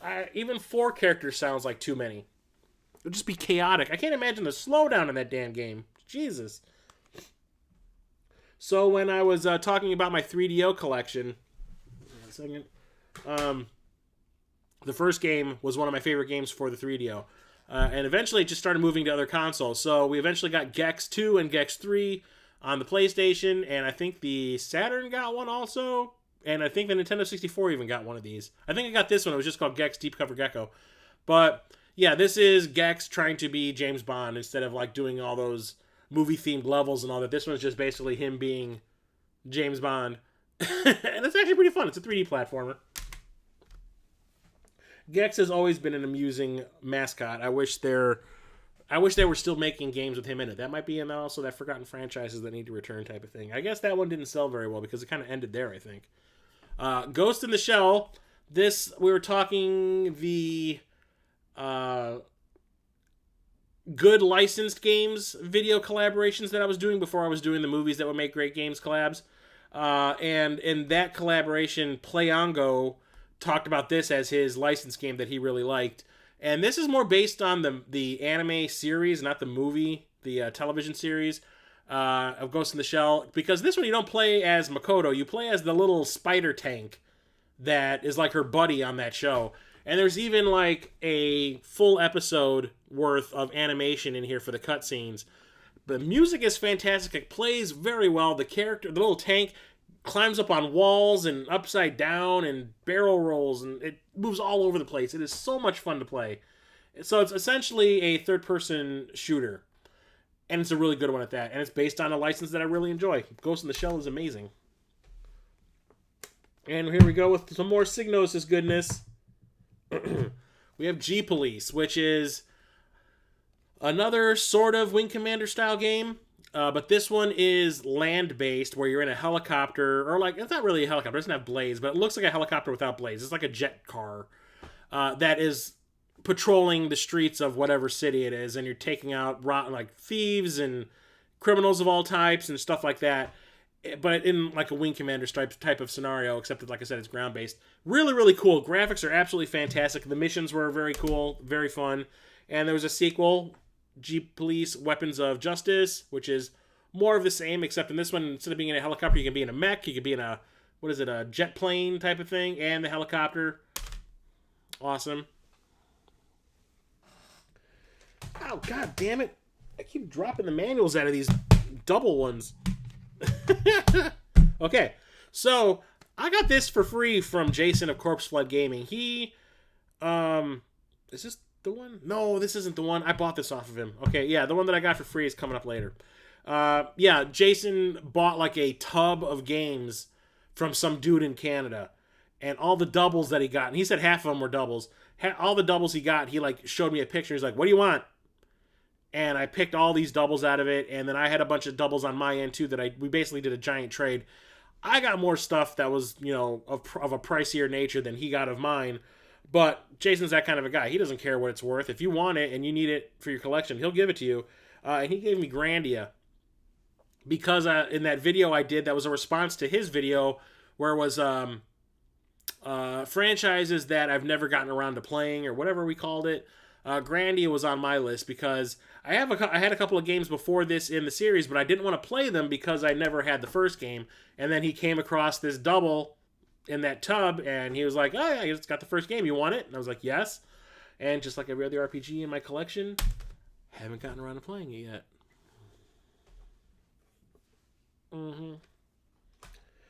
Gran Turismo. I got this at a Goodwill for I think $4.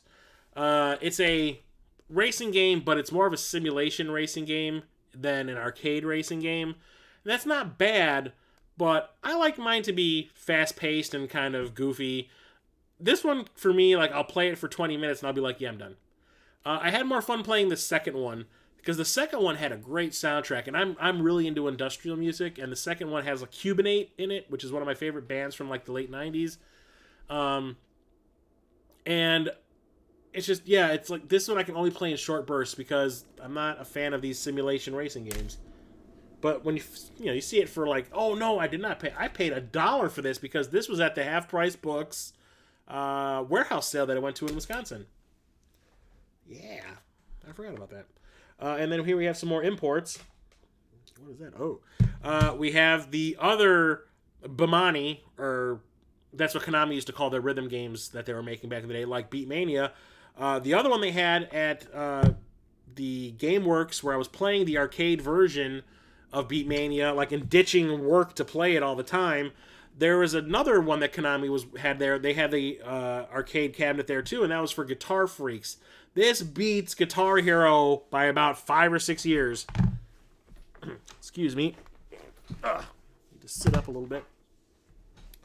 So Guitar Freaks is a rhythm game where you play as a guitar, and the arcade cabinet had guitars that you had to use, and you could play head-to-head, you could play co-op, and I played this whenever I couldn't get on the when you couldn't get on the Beatmania machine, or I couldn't get on the Beatmania machine, I'd be playing this instead.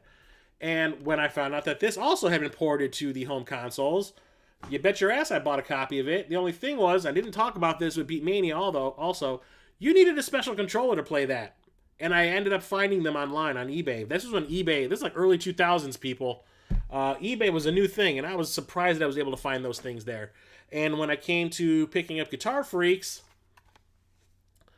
there's a guitar peripheral that you need to play the game, and guess what? I have 2 of them. I have one official Beatmania controller, which was really expensive, and then I bought a knockoff one from China, which works just as well. And that one cost me about a third of the price of what the official one cost. And I did the same for Guitar Freaks. I bought one of the official controllers, which was kind of expensive, and one of the knockoffs also. But they both work fine. What's up, Sebastian? How's it going? Gyrus, I think I paid $60 for it at the Midwest Gaming Classic, but I knew the person who was selling it to me, so I think I got a deal. But I guess if you're really into shooters, I'd say $70. Is it complete? Yeah, it's complete. I try to push for $60. And just like Beatmania, there were add-ons for Guitar Freaks also. So we have Guitar Freaks Second Mix Append, which is the add-on for this. More songs to play. And like I said, it just plays just like Beatmania, but with a guitar, where you have the notes coming down the screen at you, and you have to strum at the exact time that they hit the line at the bottom, just like with Rock Band, just like with Guitar Hero. And I forgot to mention also that on the sides of the screen are where your notes are. If I can move my fingers in the right direction. Yeah, on the sides of the screen where you can see like these like columns like in Tetris, that's where your notes are. Oh my god, I keep on moving the wrong finger. Move that finger. There we go. There we go, Chris. In the middle is like a TV screen, and it's flashing all these images and little movies at you to distract you. And that was the one thing that would always kill me when I was playing Beatmania in the arcade, was I'd always end up kind of like looking at the movie that was playing in the middle when there was a little lull in the notes coming down the screen, and then I'd always miss like 3 notes in a row, and I'd be like, you dumbass, you do that every time. We have The Hive, which is another diamond in the rough for this console. So, this was released by Trimark Games. Or Trimark Entertainment, sorry. Trimark Entertainment was a film distribution company. They primarily did direct-to-video movies. And around the time this came out, they had tried to break out into theatrical films also. They released Warlock Part 2? And one other movie, and I can't remember. Oh, Leprechaun. The first Leprechaun. Well, actually, the first 2 Leprechauns. And then when Leprechaun 2 didn't perform, they ended up kind of going bankrupt and kind of scrapped the whole theatrical film release. They also released that movie Star Kid, if you ever saw that. They ended up giving up theatrical distribution, stuck to direct-to-video for the longest time, and then they ended up going bankrupt there too. Or they got bought out. I think they got bought out by Lionsgate. But they dabbled in video games also, and The Hive is a like Starblade. It's a shooter where you have like a reticle, and you have like a pre-rendered movie playing in the background, and there's enemies coming at you over what's being shown. And there's also like some, I played this like once, and I'm trying to remember what it was like. 20 scenes of pulse-pounding arcade action, 2 gameplay styles, gut-wrenching action sequence combined with never before seen pan-interactive gameplay that puts you in the middle of the action. That's the stuff that's like Starblade. That's what I remember the most from this game. But it's like the only game that they ever released also, so it's kind of cool that this even exists, because I remember this was a PC game, and then I remember the video store that I was working at, we got the list of the games that were coming out for the month, and it would tell you was it a AAA game, if it was a AA game, if it was just an A game, and if it was just like some indie shit. And I saw the Hive on there, and I was like, isn't that a PC game? And then I looked it up, and yeah, and I saw that it was released by Trimark, and I told my boss, you know, we should get a copy of that game. It's being released by a company that normally releases films, so, you know, we got some cross-promotional thing going on. And he bought a copy of it, and no one ever rented it. I was the only person that ever rented it. I brought it home the night it showed up, and I think it was the only time it ever left the store. Nobody gave a crap. And the last game I'm going to show off tonight is Hot Wheels Turbo Racing. I really had no interest in this, and a friend of mine rented this and brought it over to my house, and we ended up playing it. And it's a racing game that has, I don't know why it has the Hot Wheels license on it. You wouldn't know. I think it's just, sometimes the tracks have loop-de-loops on it, and they're like, oh, that's kind of Hot Wheels-esque, so maybe we should just get the license and make people buy it that are fans of Hot Wheels. It's like a trick system. So, like, you'll do a jump, and you can actually flip your car around, do barrel rolls, and all this kind of stuff, and you get points for landing it. And it was actually a lot of fun, and I enjoyed myself, and especially when you're playing two players. So if you're trying to get better point or more points than your opponent, and you're, like, doing all these crazy flips and corkscrews and shit, and you pull it off, and you get, like, a whole shitload of points, like in a Tony Hawk game, yeah, it's kind of a satisfying feeling. And it had a really, really good soundtrack that had, like, Metallica on it and Primus. I remember, like, playing this, and they're playing Fuel by Metallica. And I was like, okay, then. It's good. I like it. So, yeah, that's the last game I'm showing off for the PlayStation tonight. I honestly didn't think I would have enough games to fill up a video, and I've been talking for almost 2 hours exactly. So, this worked out really well tonight. So, next Thursday at 7 p.m. Central, I will finish off my PlayStation collection with the second half of my collection, going from the letter I to the letter Z. And there's some cool stuff there, especially when I get to the S's. Even more Signosis goodness. So, thanks everybody for watching tonight. This has been fun talking with everybody. I'm still working on that Movies That Would Make Great Video Games Part 4 collaboration. Like, trying to find time to actually sit down and edit. When it comes to the collaborations, those are very edit intensive. And they take forever, and actually being able to find time where I can sit at my computer for more than 20 minutes and not have something else to do has been a real pain in the ass lately, especially like when work and I'm doing all this overtime and stuff, and I just come home and I don't even want to sit at my computer. I just kind of want to lay down on my couch and watch a movie, and that's pretty much it. So trying to get motivated to edit for a long stretch of time. I mean, I'm going to try to do it this weekend. I don't have anything going on this weekend, so I'm going to try to get that finished if I can. And I know I've been like talking about it for a month, like, oh, it's going to be out this week, and it never comes. It's because by the time I get around to sitting down and edit, it's 9 o'clock and I got to go to bed. So, yeah, it's gonna happen. It's coming. I've been slowly sending pictures to all the people that are in the video that I asked to participate. I've been sending them pictures of me like, oh, I just finished your section of this video, so you know what's happening. It's coming together. So I had to re-edit a bunch of them because the video was starting to run really, really long, so I had to go back and re-edit sections of it. It was taking forever, so it's going to happen. It's going to get done. It's taking way longer than I anticipated. This one has been in the works for almost a year. I started asking people in January of this year if they wanted to participate. And it's like November. Jesus. Yeah. And then now I'm talking about doing a fifth one, too. So I've already got a list of people I want to ask if they want to collaborate with me on that one, too. So we're going to keep on with these video collections. We've got the end of the month pickup video, which is probably going to be really, really short since I bought absolutely no games this month. I think I bought 2 games that weren't limited run games that ended up showing up that I ordered months ago. I've actually gone out and bought like 2 games this month, and that's about it because money's tight again. So thanks for coming tonight. I'm glad that each and every one of you showed up and were chit-chatting with me, and I will talk to you next Thursday. I will see you then. Chris, the Old Ass Retro Gamer, signing off. Have a good night, everybody.